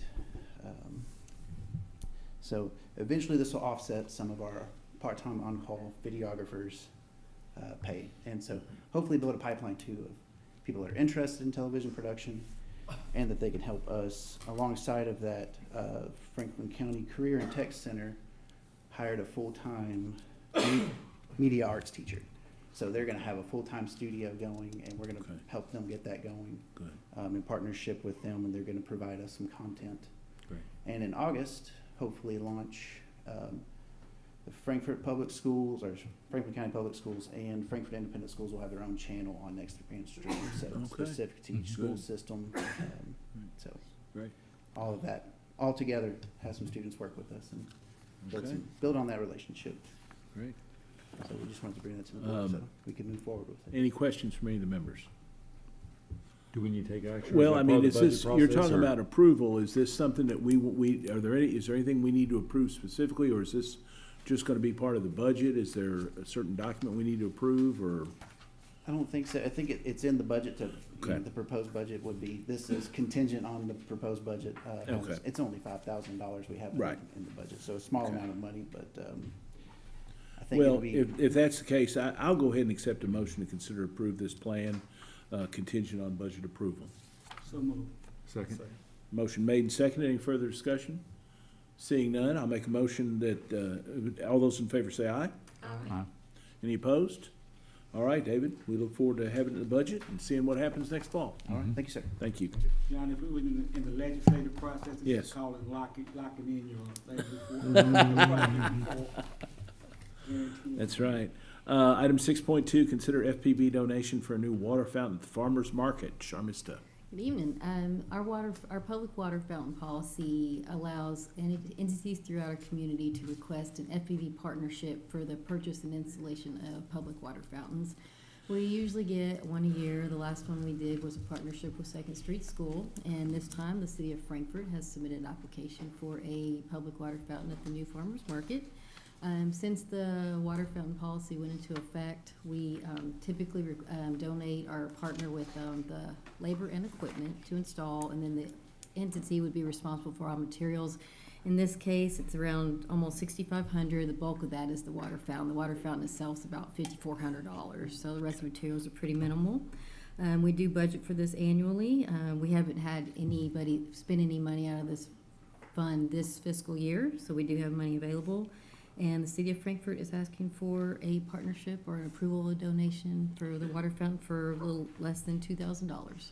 Sharmish, is that $1,900 labor estimate, is that pretty standard depending, no matter what, or can it vary from application to application? It varies. It depends on how far away the main's gonna be, where they want the water fountain, what size line we're tapping. Okay.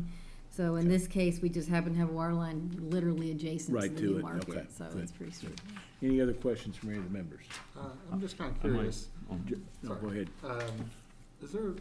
What's the vandalism around water fountains? Like, I just don't see them around very often, and I wonder if they're in a public spot, what that sort of situation is. They are all pretty public, you know, we got them down the St. Clair Street, at all the parks and so forth, and I'm gonna have to direct Bruce, have we had vandalism issues? No. Not yet, we'll knock somewhere. It's been good, so. Yeah. Okay, sweet. I was just curious. That's great. And those are the ones you can fill the bottle on as well? And They will, so on the application, if you saw it, we actually asked what features they want. It's just the old fashioned turn one with the bottle filler and the pet bowl too, and this one they're asking for all three. Awesome. Okay. That's great. Thank you. John? And I was just gonna add, we're sort of potentially obligated to do this in a way. Was it maybe a year or more ago? The lady who runs the farmer's market came before us and told us they were being relocated and asked us if there was any way we could help them when they relocated from where they are now to Home Street. And the board didn't take a formal action, but she made an excellent presentation and was very nice, and she basically just said, can you help me? So we kind of looked at her and said, yeah, we probably, Yeah. and the fact that we still got money in the budget and they're wanting it, and it's, I think it's a very popular feature for them to have. And like I said, she came and asked early before they ever moved and wanted to know if we could help her, so. All right. Seeing no further questions, I'll accept a motion. So moved. Second. Motion made and seconded. Seeing no further discussion, all those in favor say aye. Aye. Any opposed? All right, get them the water fountain. Sounds good. Thank you. Item number 6.3, consideration of employee matter. Michelle?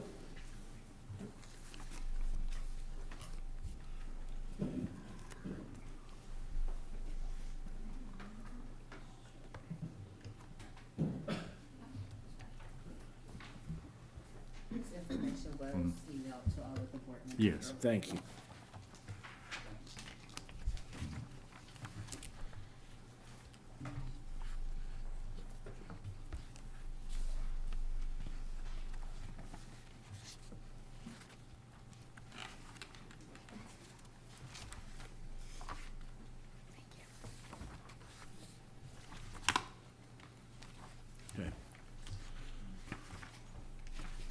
Good evening, Board Chair and members of the board. This information was sent to the board previously. Are there any questions that the board have to ask concerning the grievance? Do any members have any questions of Michelle?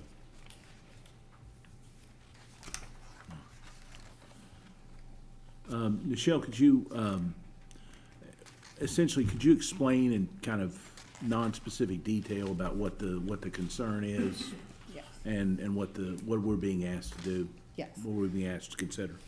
So the employee that is requesting an exception to our current compensation plan. Our previous plan allowed where with certain position and position titles for promotions were 5% per grade. And some of the grades were reassigned with our new Corn Ferry study. And so where they were previously, some were 2 to 3 grades, these are mostly a 1 grade increase. And so this employee is asking that with his most current promotion, that we revert back to the old compensation plan, where at that time it would have been a grade 107 to a 109, but under the new reassigned grades, it's a F11 to F12, which resulted in a 5% increase. Okay. Do any of the members have any questions? I can just say we have been faced with this same question before. We made a change in what we did with our personnel policy. We had an employee ask a very similar question last year and ask for a dispensation, and the feeling of the board at that time, correct me if I'm wrong, Michelle, was that we did this new personnel system for a reason, that we wanted to stay with it, that we didn't want to cause confusion and revert back to treat some people under the old system and treat everybody else under the new system, and we denied that request last year. Is that correct? Correct. I will, take discussion from any of the members. If any of the members would like to make a motion to make some sort of action on this, I would accept that also at this time. Can I ask one question? Yes.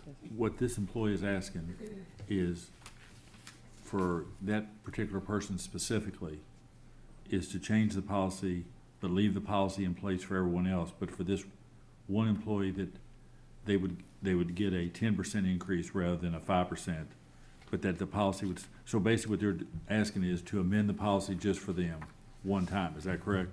Yes, and actually they would have received a 15%. It was a grade 1.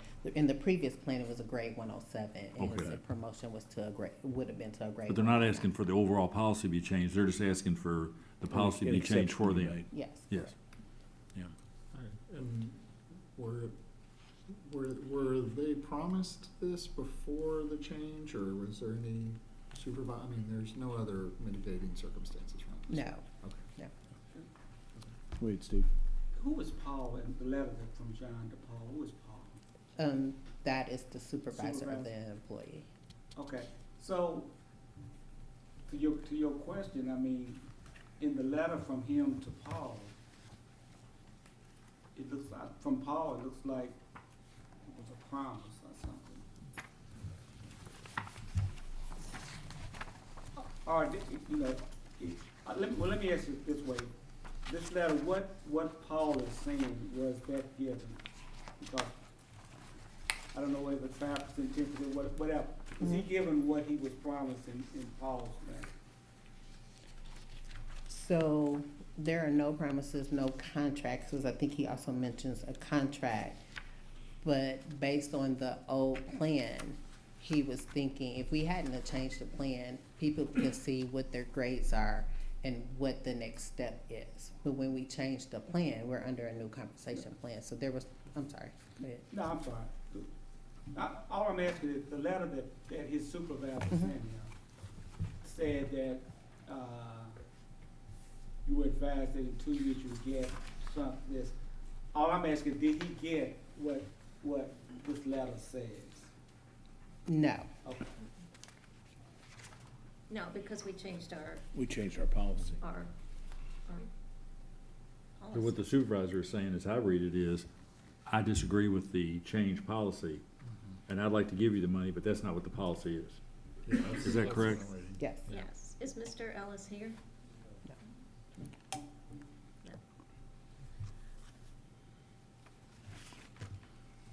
Have there been other employees similarly affected over this period of time that only benefited from what the current policy is and not the old policy?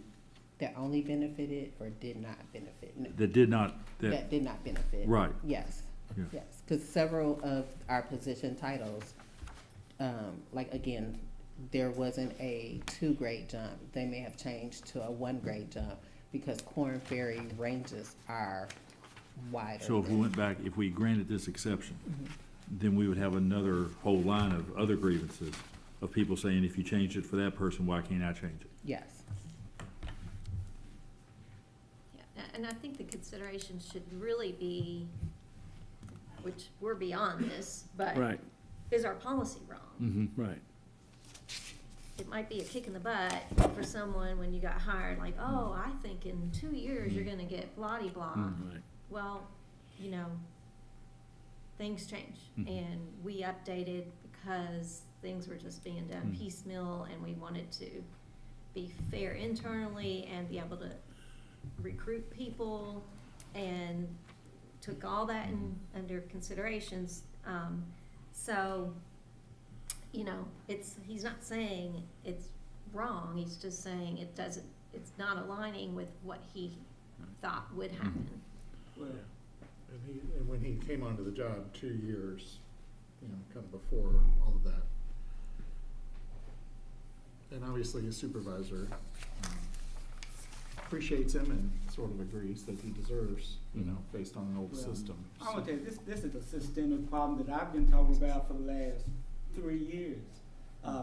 Most times it helps people because they're able to bump a couple times and get compounded on their raises on different actions.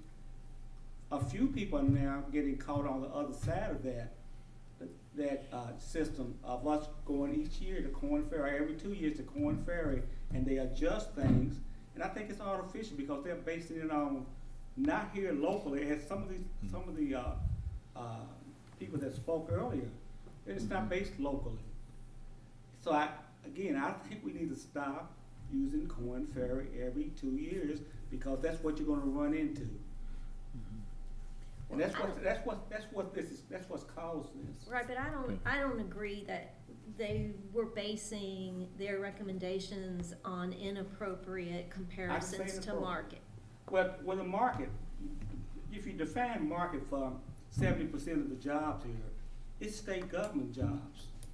You know, until you get to a specialized job, it's not any different than state government, KSU, some of these other places. So that is the market for an administrative assistant or whatever. Those are generic jobs for the most part.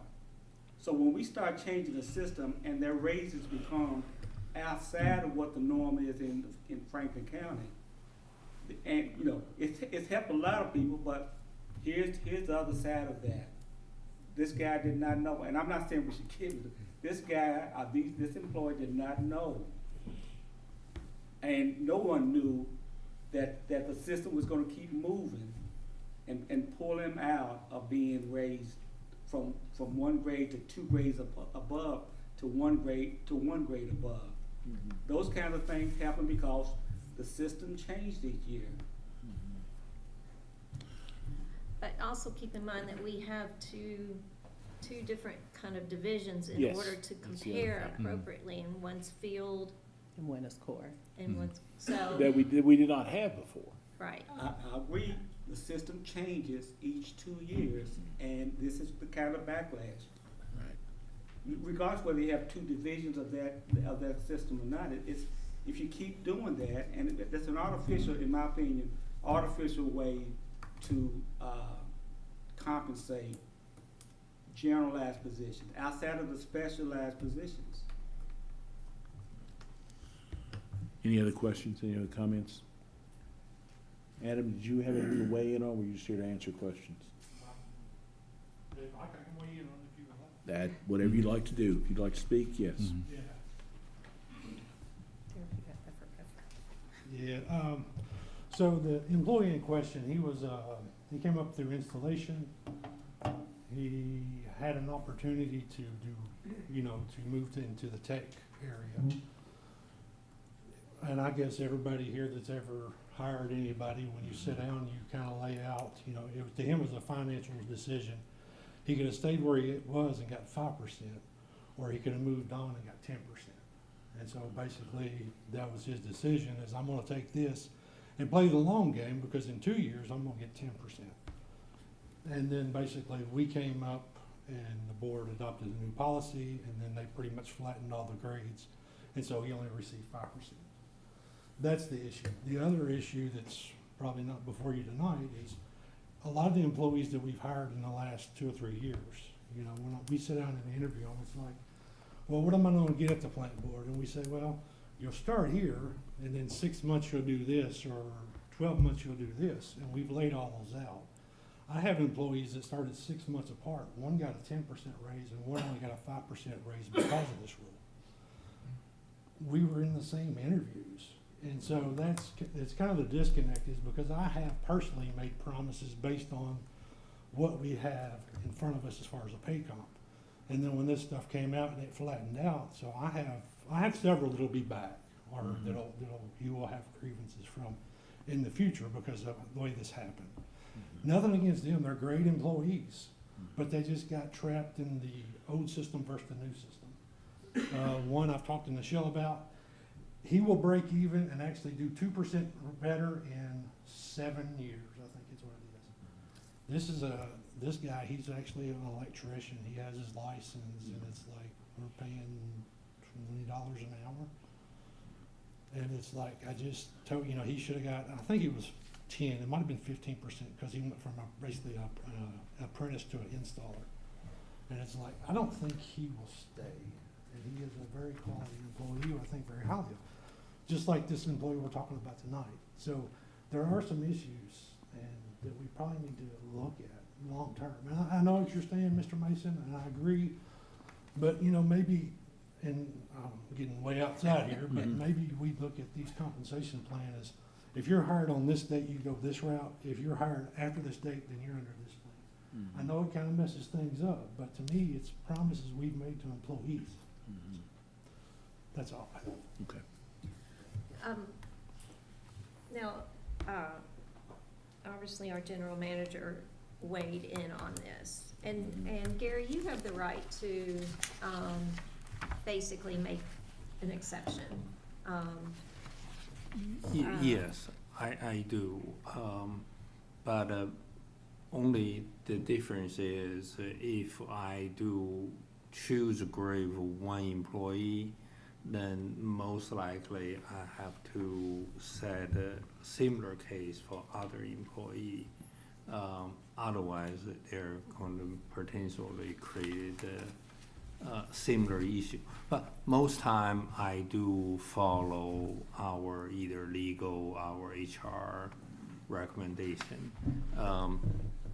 Most time I do want you to know we follow the policy you approve strictly. There's a variable most time I can tell you what it is, like a new hiring, right? If we say after interview all the group, usually I don't involve that directly, then they say this is the best person to do that, but then suddenly we look at all the pay policy, they say there's a gap between that, then I might have a little bit of flexibility, but every time I do, I will update, send you to say, this is beyond the policy we follow. I would say this part of, if you remember it, when we have the study done, actually they recommend, they do squeeze more level between, usually you talk about there are 2-3 difference, but they are making less comparable. But same time, they also recommend between the grade, is instead of 5, they recommend 8%. Okay. But overall, when we look at the policy, the decision was, follow just 5. A lot of part may cause some the issue, but I cannot predict that also because even say follow the old policy can be 15% increase, but if you look at new policy, even 8% instead of 5%, you still have a gap. Right.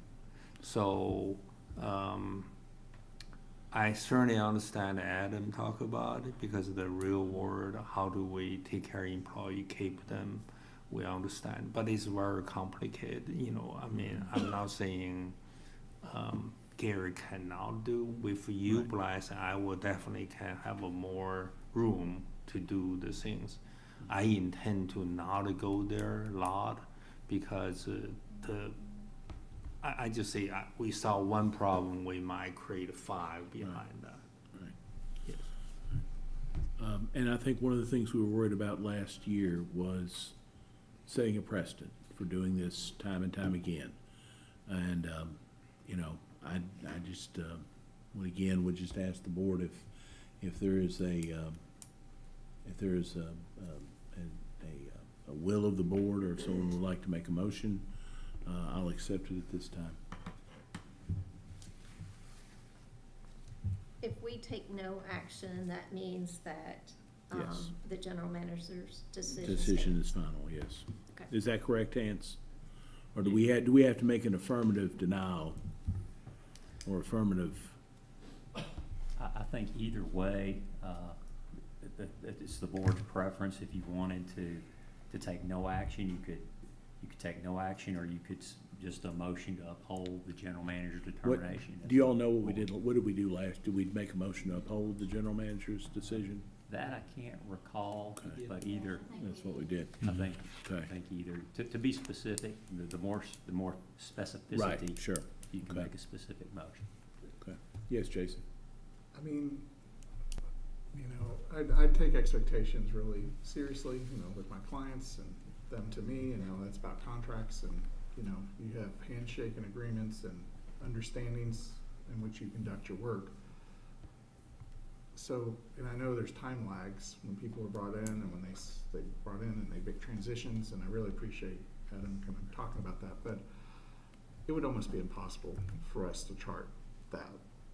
So it feels like we do have to just draw a line in the sand and say before and after, because to figure out how to chart every single expectation to then align, it just seems impossible, you know? Okay.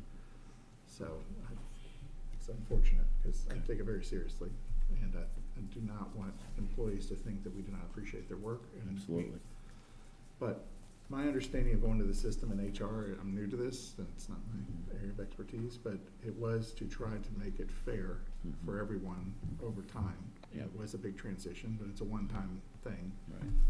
Outside of what Steve is saying. Yeah. One-time thing that moves around. I would like Right. to maybe understand that a little bit better, what you're Yeah. saying, Steve, because it doesn't, maybe that was something I got lost in the print on every 2 years, Okay. but clearly the market is moving. Yeah. It's constantly moving, and if Mhm. they're refreshing every 2 years, it's to try to mimic the market, you know?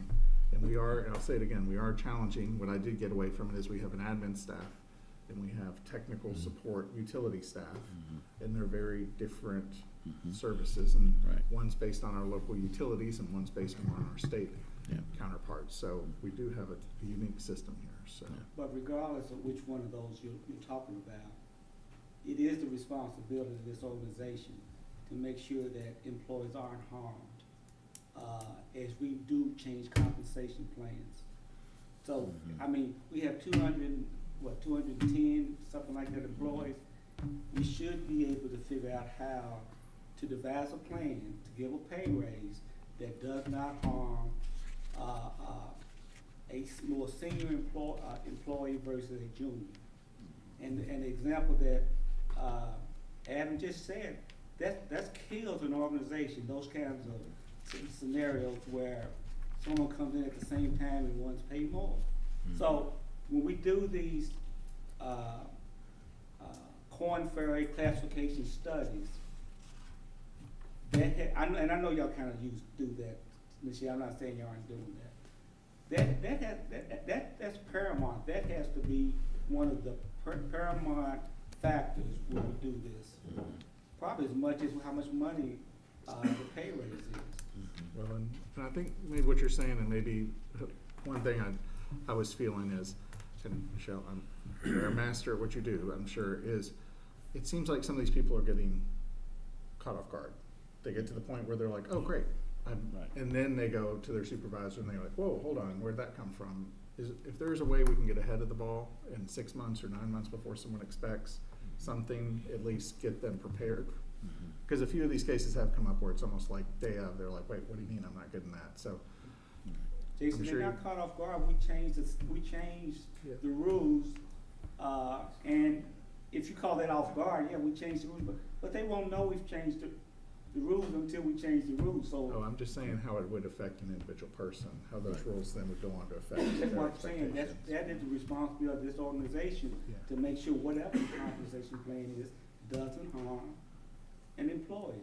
And I remember during the process, that process as well as budgeting, Michelle giving us routinely lists of names of people who are gonna be above this or below this, and us weighing how to deal with those, I don't know, outliers or whatever. Yeah. So I don't feel like we lost sight of individuals in that process, even though it needs to be an overall Right. The process. proof is on the agenda tonight. But I can say this, I remember under the old system, sitting on this board and having similar issues come up where employees hired in later or earlier, that their issues came up even under the old system. So it wasn't like it never came up before. Yes. So there I mean, was- we had it happen before, because we had, and I won't say, but it was in one particular department where an employee had been with us for a long time, and a new employee came in, there was something like 3 or 4 cents difference, and I mean, it was those kind of situations, so we've had it before, even under the old system. And any personnel system that handles a large number of employees, I mean, it's kind of a, whether, you know, it comes into annual increments, and when that occurs, and when they were hired, and when they got promoted, I mean, it just all kinds of things. Sometimes you can predict it, and sometimes it's just the result of a whole bunch of circumstances creates an inequity to the employee that you just didn't see coming because you didn't see all the events that happened later in that person's career. So we asked for a specific list of things that we wanted Korn Ferry to do. There was a recommendation for time and role. So it's so many different things that compensation consultants and plans recommend for you to do. But we just didn't select them all. And so, like you said, sometimes if you don't look at someone's time and role, because as the salary grades increase, you do have somebody that's been here 20 years may have started here working for $10, but now we hire somebody at $20. So that jumps that new individual up. And when you have somebody that doesn't take the path of being a manager, or they just want to stay at the same level, then that individual that we hired today is so close to a 20-year employee. So there's just different avenues that we could have looked at, but did not. But again, were we ready to do that then?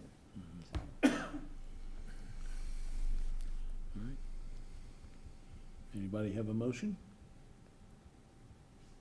Basically, I move that we affirm the general manager's decision based on our current compensation policy that's in place right now.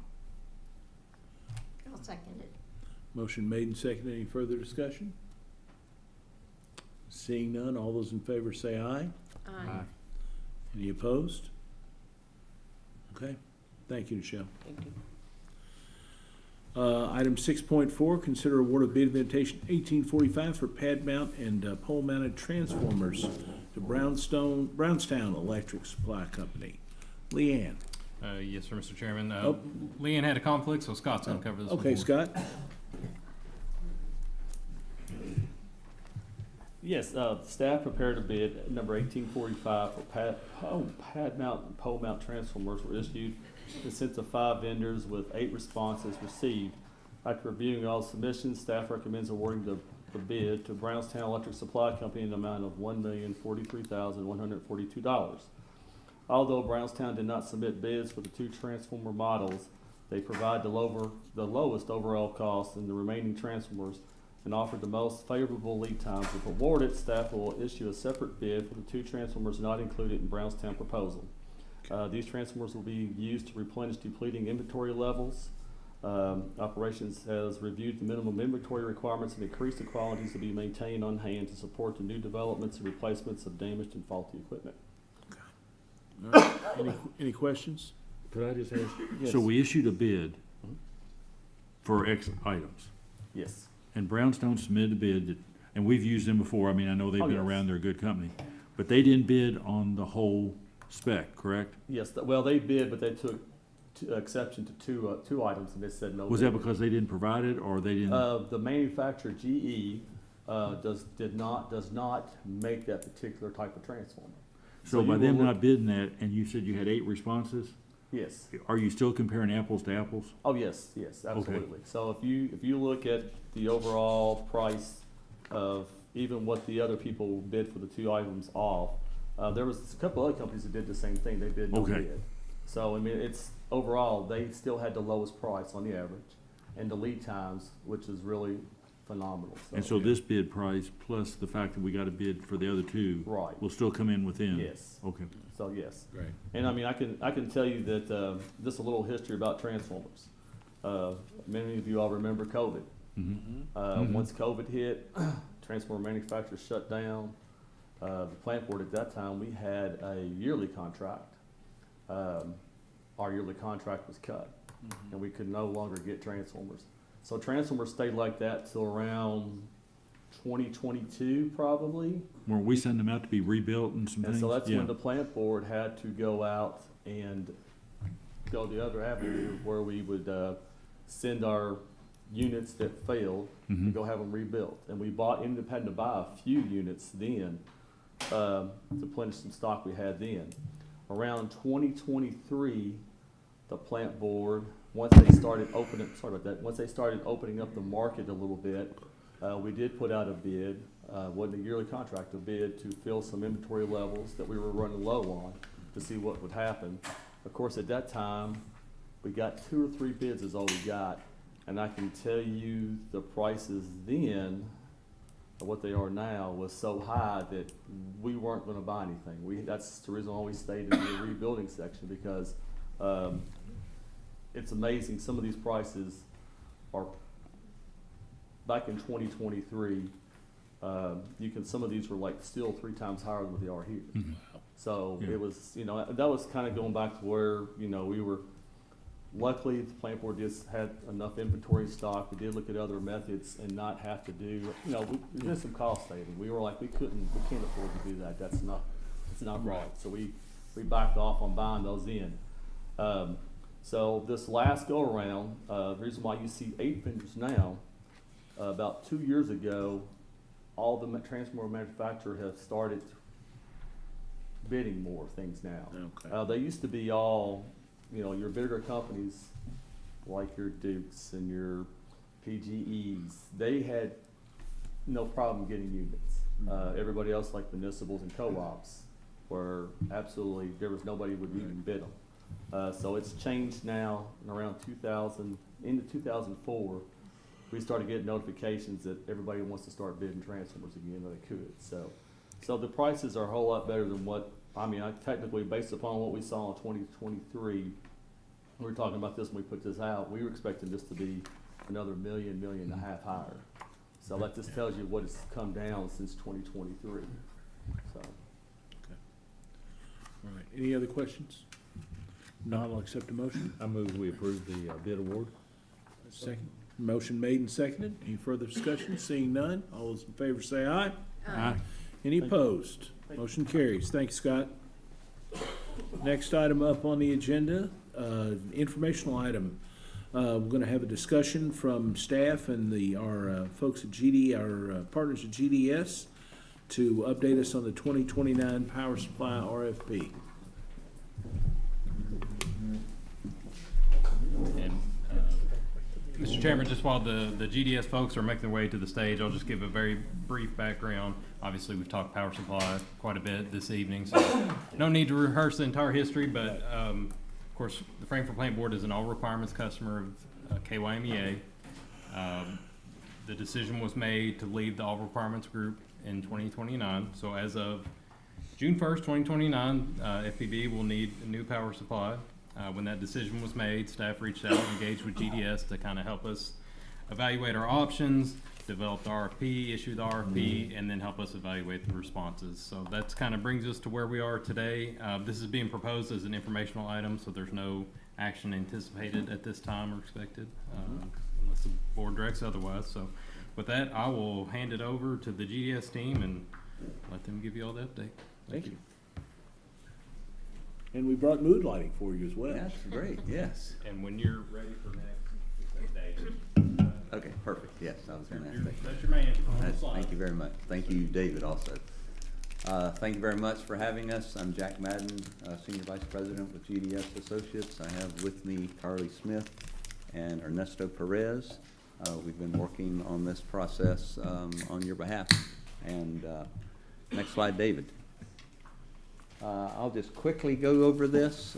Travis hit some of this, but in the last 10 years or so, the Plant Board has been looking continuously, intermittently, I guess I would say, for the best power supply mix and portfolio to serve the customers of the Plant Board. After significant time with Kentucky Utilities, which at the time could not provide the flexibility that the Plant Board was looking for, along with other municipalities in Kentucky, the KYMEA was formed, and the Plant Board has been buying an all requirements contract from KYMEA. The current contract that they have, costs and flexibility is not what the members of the Plant Board found suitable, and so a termination notice was given. It's a 5-year termination notice, and so June 1st, 2029, we will be buying from a different supplier. We put out an RFP. David? There we go.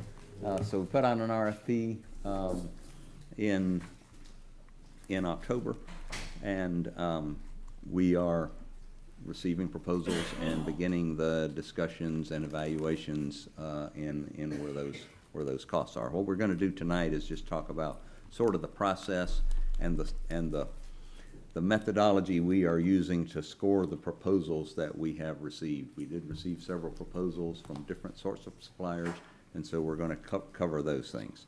So the KYMEA contract, as I mentioned, is going to end at the end of May 2029. The Plant Board is still a member, still an all requirements member, still receiving all of their power from KYMEA, and as was mentioned earlier in the meeting, that includes some solar and all of the things that KYMEA brings to bear.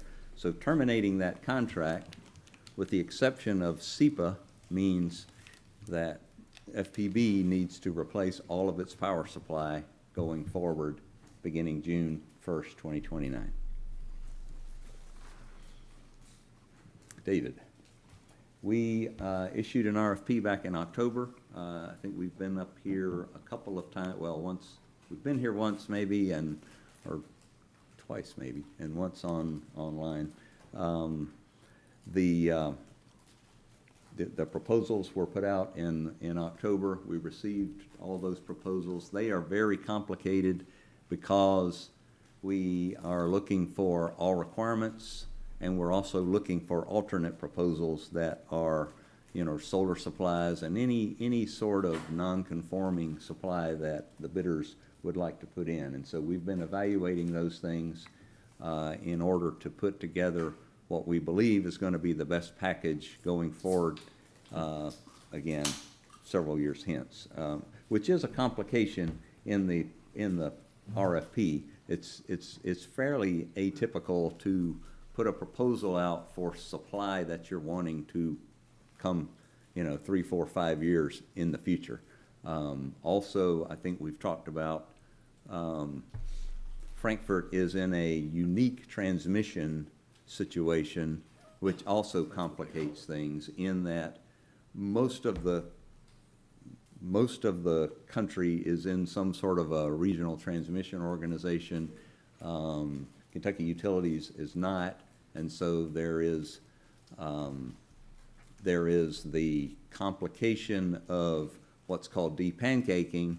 Typically, you would have to buy transmit power over KU, and if you went to the RTO, then you would have to pay transmission there. There's a depancaking order that's being challenged. And so what the ultimate transmission cost is going to be is still in question. And so we're struggling with that as well in evaluating these proposals. I'll just quickly talk about GDS, my company. GDS was formed in 1986. I didn't start there until 1988, so I've been with GDS almost my entire career. Started as an engineer and worked my way up. We have just over 200 employees, nine. I never know what to call offices anymore. With COVID and virtual working, we have hundreds of offices, I think, but we have 9 established offices and people who work all over the place. Carly lives in Washington, D.C., for instance, or Ernesto and I are both in the headquarters in Marietta. We found that the hybrid, just as an aside, we have found hybrid work in our business works great. We're able to get really, really good people, and, you know, if you make them move to Marietta and they don't want to move to Marietta, Georgia, then you limit yourself. We've been very pleased with that. We do power supply, we do markets work, we do transmission work, we do rates work, everything soup to nuts with regard to our clients, which tend to be small, relatively small utilities, cooperatives, municipals, folks like that. We do quite a bit of work in the state of Kentucky. We work for Owensboro, we work for Henderson. We've done some work for KMPA, which is Paducah and Princeton. We work for East Kentucky, and we've worked for Big Rivers. So a lot of the folks in Kentucky. David, just quickly talk about our role in this. We have been the RFP administrator, independent evaluator, so we come in without biases as to who the suppliers are. We don't have any history with suppliers with regard to service in a particular area. And we do this across the country for lots and lots of utilities. Our job is to provide best practice for independent evaluation so that there's not a question about whether there's favoritism or this and that. What we're looking at is reliability, cost, who can supply, and what will the supply look like. With that, Ernesto is going to move into the schedule. Okay. Next slide, David. Okay, so as a reminder, on our RFP schedule here, Jack mentioned this earlier, the RFP was released in October. We gave suppliers a few months to respond. We accepted bids in January. We have gone through a preliminary screening process and have moved forward into an evaluation mode here as of late. We've met with leadership along the way, and as you'll see from our scoring methodology that we'll put up on the screen, we've come to some agreement on how we will weight the scoring of the proposals received and their key characteristics as part of this process to drive forward to a recommendation here as per the RFP schedule in June. Next slide, David. Okay, so stepping into the evaluation methodology, next slide. We'll move through a few slides here in a moment to point out some key details across these different categories of scoring, these criteria.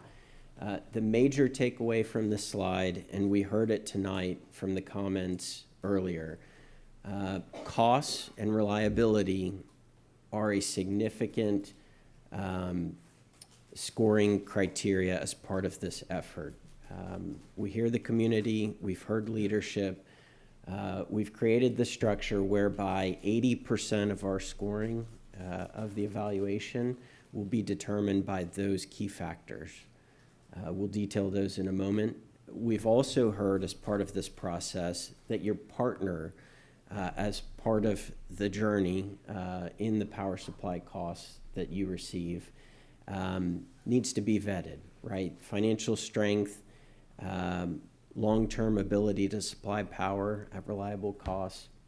Those are key components that need to be factored in as well.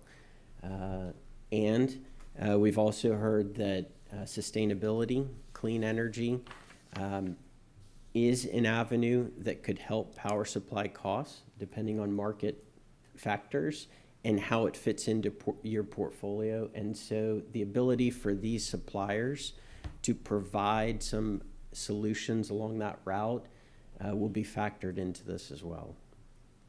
Next slide, David. Okay, so there's a lot of words here. We provided as the public material here so that you can see our process for this.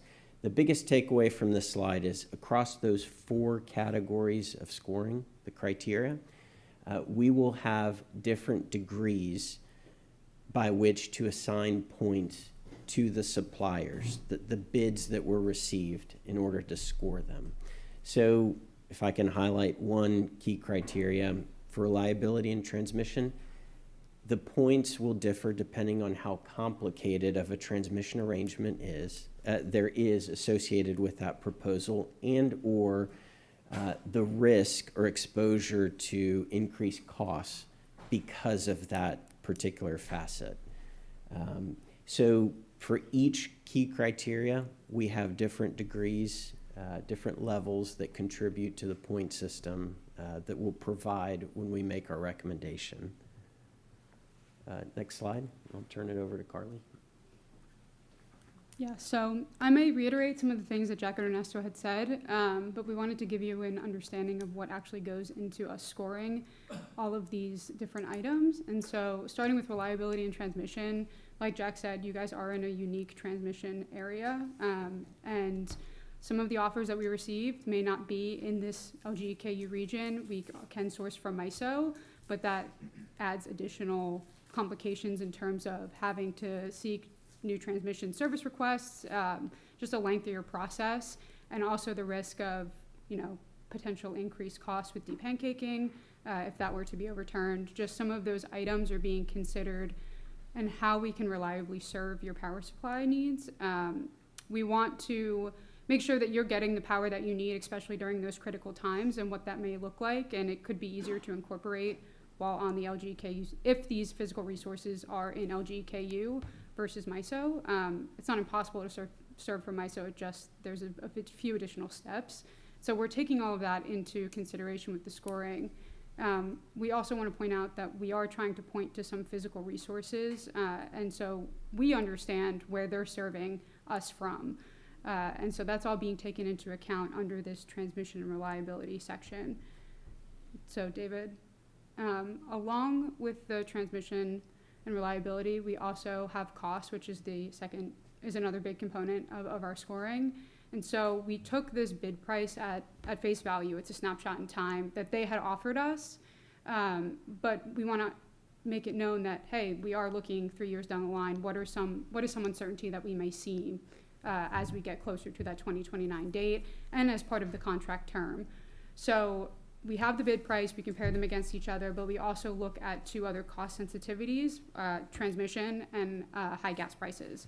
So under transmission, we are analyzing, hey, what costs will we see potentially having to reserve, point-to-point pathways into MISO and to designated resources, and how we project out transmission rates for both entities within the Kentucky region and also in an organized market.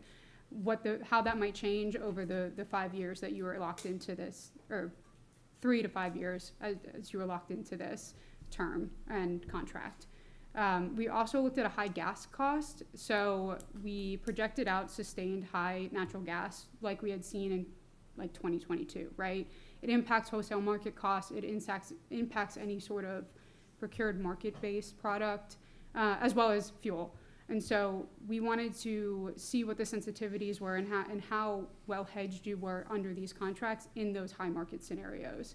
We're looking from now until the end of the terms that they had quoted, just to get an all-in price to really understand what you may be at risk of paying. So David, the next slide. So with that, we got these bids, and we are also trying to incorporate what their flexibility is in terms of sustainability, right? We've heard it a lot where the city has initiatives, the plant board then has initiatives as well to maybe incorporate some sustainability down the line. We want to see what their flexibility looks like. And so these bids, some may offer that ability, some may not. We're trying to score based on their willingness to think about it down the line, to help us out, help Frankfurt procure potential resources, renewable resources down the line, if it's not currently part of their offer. And if it is, what does that look like? How does it impact the price? Things like that. We just want to make sure that you guys have the opportunity to incorporate that if you'd like, and understanding their willingness to do so. And so, David, next slide. So lastly, that gets into partnership compatibility. So we understand that this is we're looking at 3 years before the contract term. We want someone who is going to understand the needs of Frankfurt moving into contract negotiations, but also is willing to be open and communicative and transparent in that process, as well as during the length of the contract term. And so we're looking for, one, entities that can do business in Kentucky, right? We want to make sure that's not a roadblock, but also, hey, do they have the rights to the specific resources they're quoting? What is their credit status so we don't run into a risk of bankruptcy down the line? We want to make sure that they are reliable and can serve our needs, as well as communicate with us throughout that process, right? We don't want to just sign the contract and then they ignore us for the rest of the time. We want to make sure that they're looking to help serve you guys in more ways than one. And so we are trying to just try and develop, hey, what are we feeling as we're getting through this process? Have they been having conversations with all of us so we understand their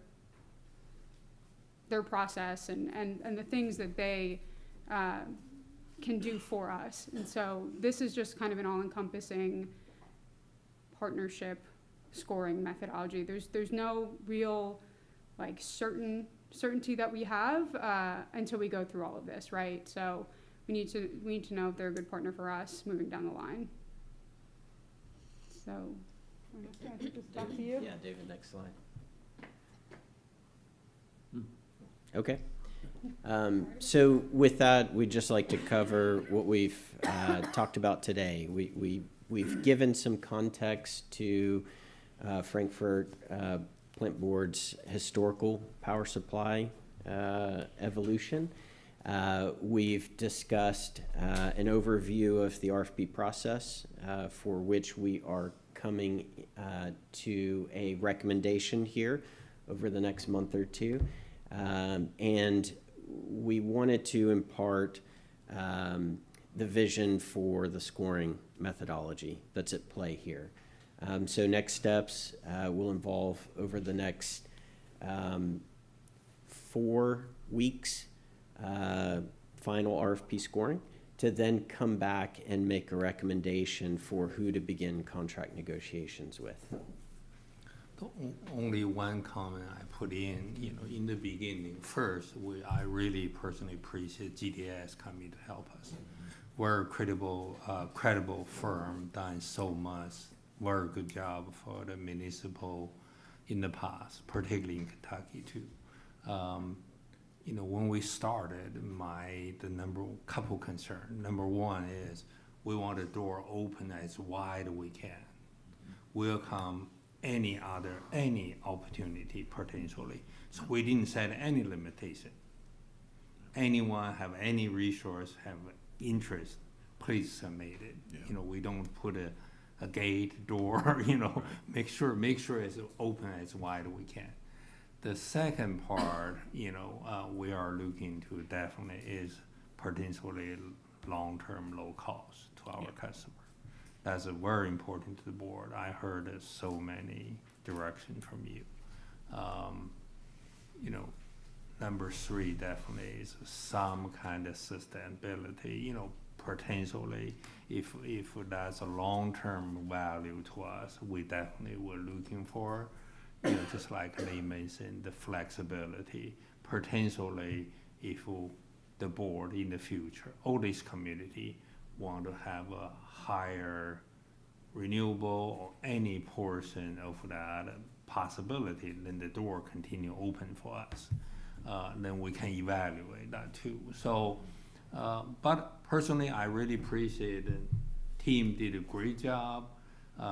They didn't put a long conversation here, but I promise you, they spent far more hour, me and Travis, Hans, and David, with us.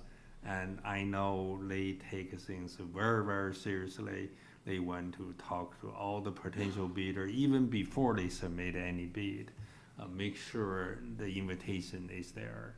I'm happy for the result. The reason is right now, just like we had a discussion earlier, it is in the power supply world, power supply market, because of the data center of anything else.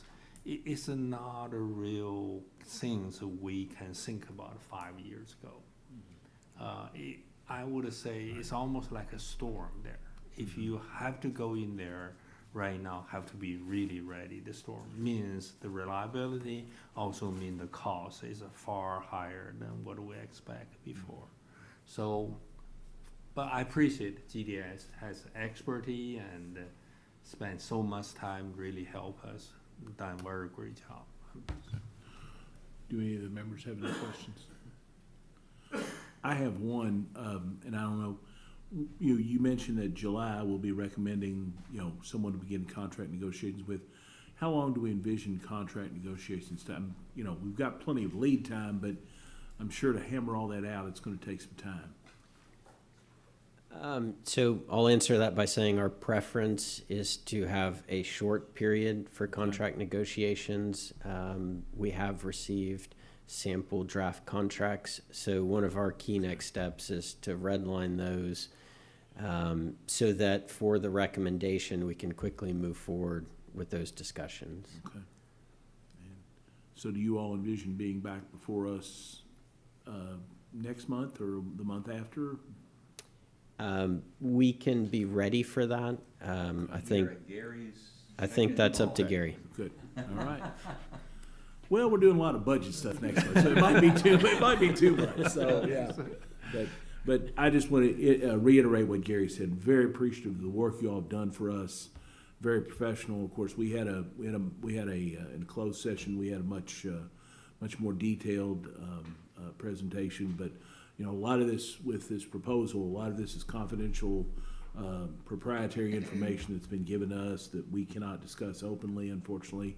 But I feel very, very confident that from what you all have told us, both here today and in other points we've had this conversation, you really do have our best interest at heart, and you are trying to do everything that we would like you to do.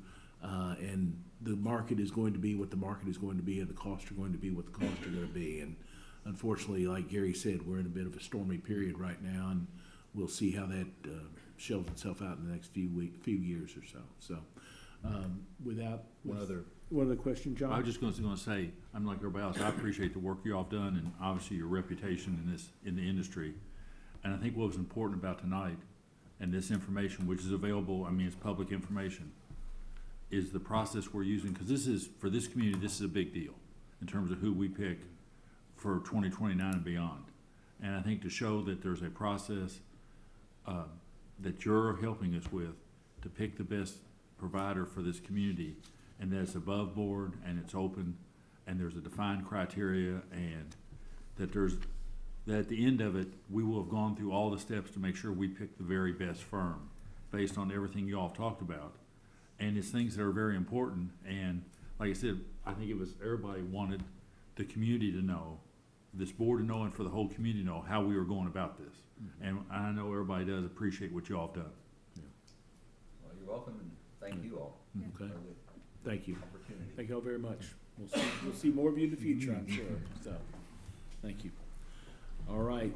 Next item up on the agenda is possibility of closed session. Mr. Cubat. Yes. I'd like to request permission for the chair to call a closed session pursuant to KRS 61.8101N to select a successful bidder for award of a local contract and pursuant to KRS 61.8101C to discuss pending litigation regarding a customer matter, administrative matter, a contract matter, and pursuant to KRS 61.8101B for deliberation on the sale of real property by a public agency when public publicity would likely affect the value of the specific piece of property. We have a second? Motion made and seconded. All those in favor say aye. Aye. Any opposed? We're going into closed session.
Mr. Cubine? I make a motion to come out of closed session, Mr. Chairman.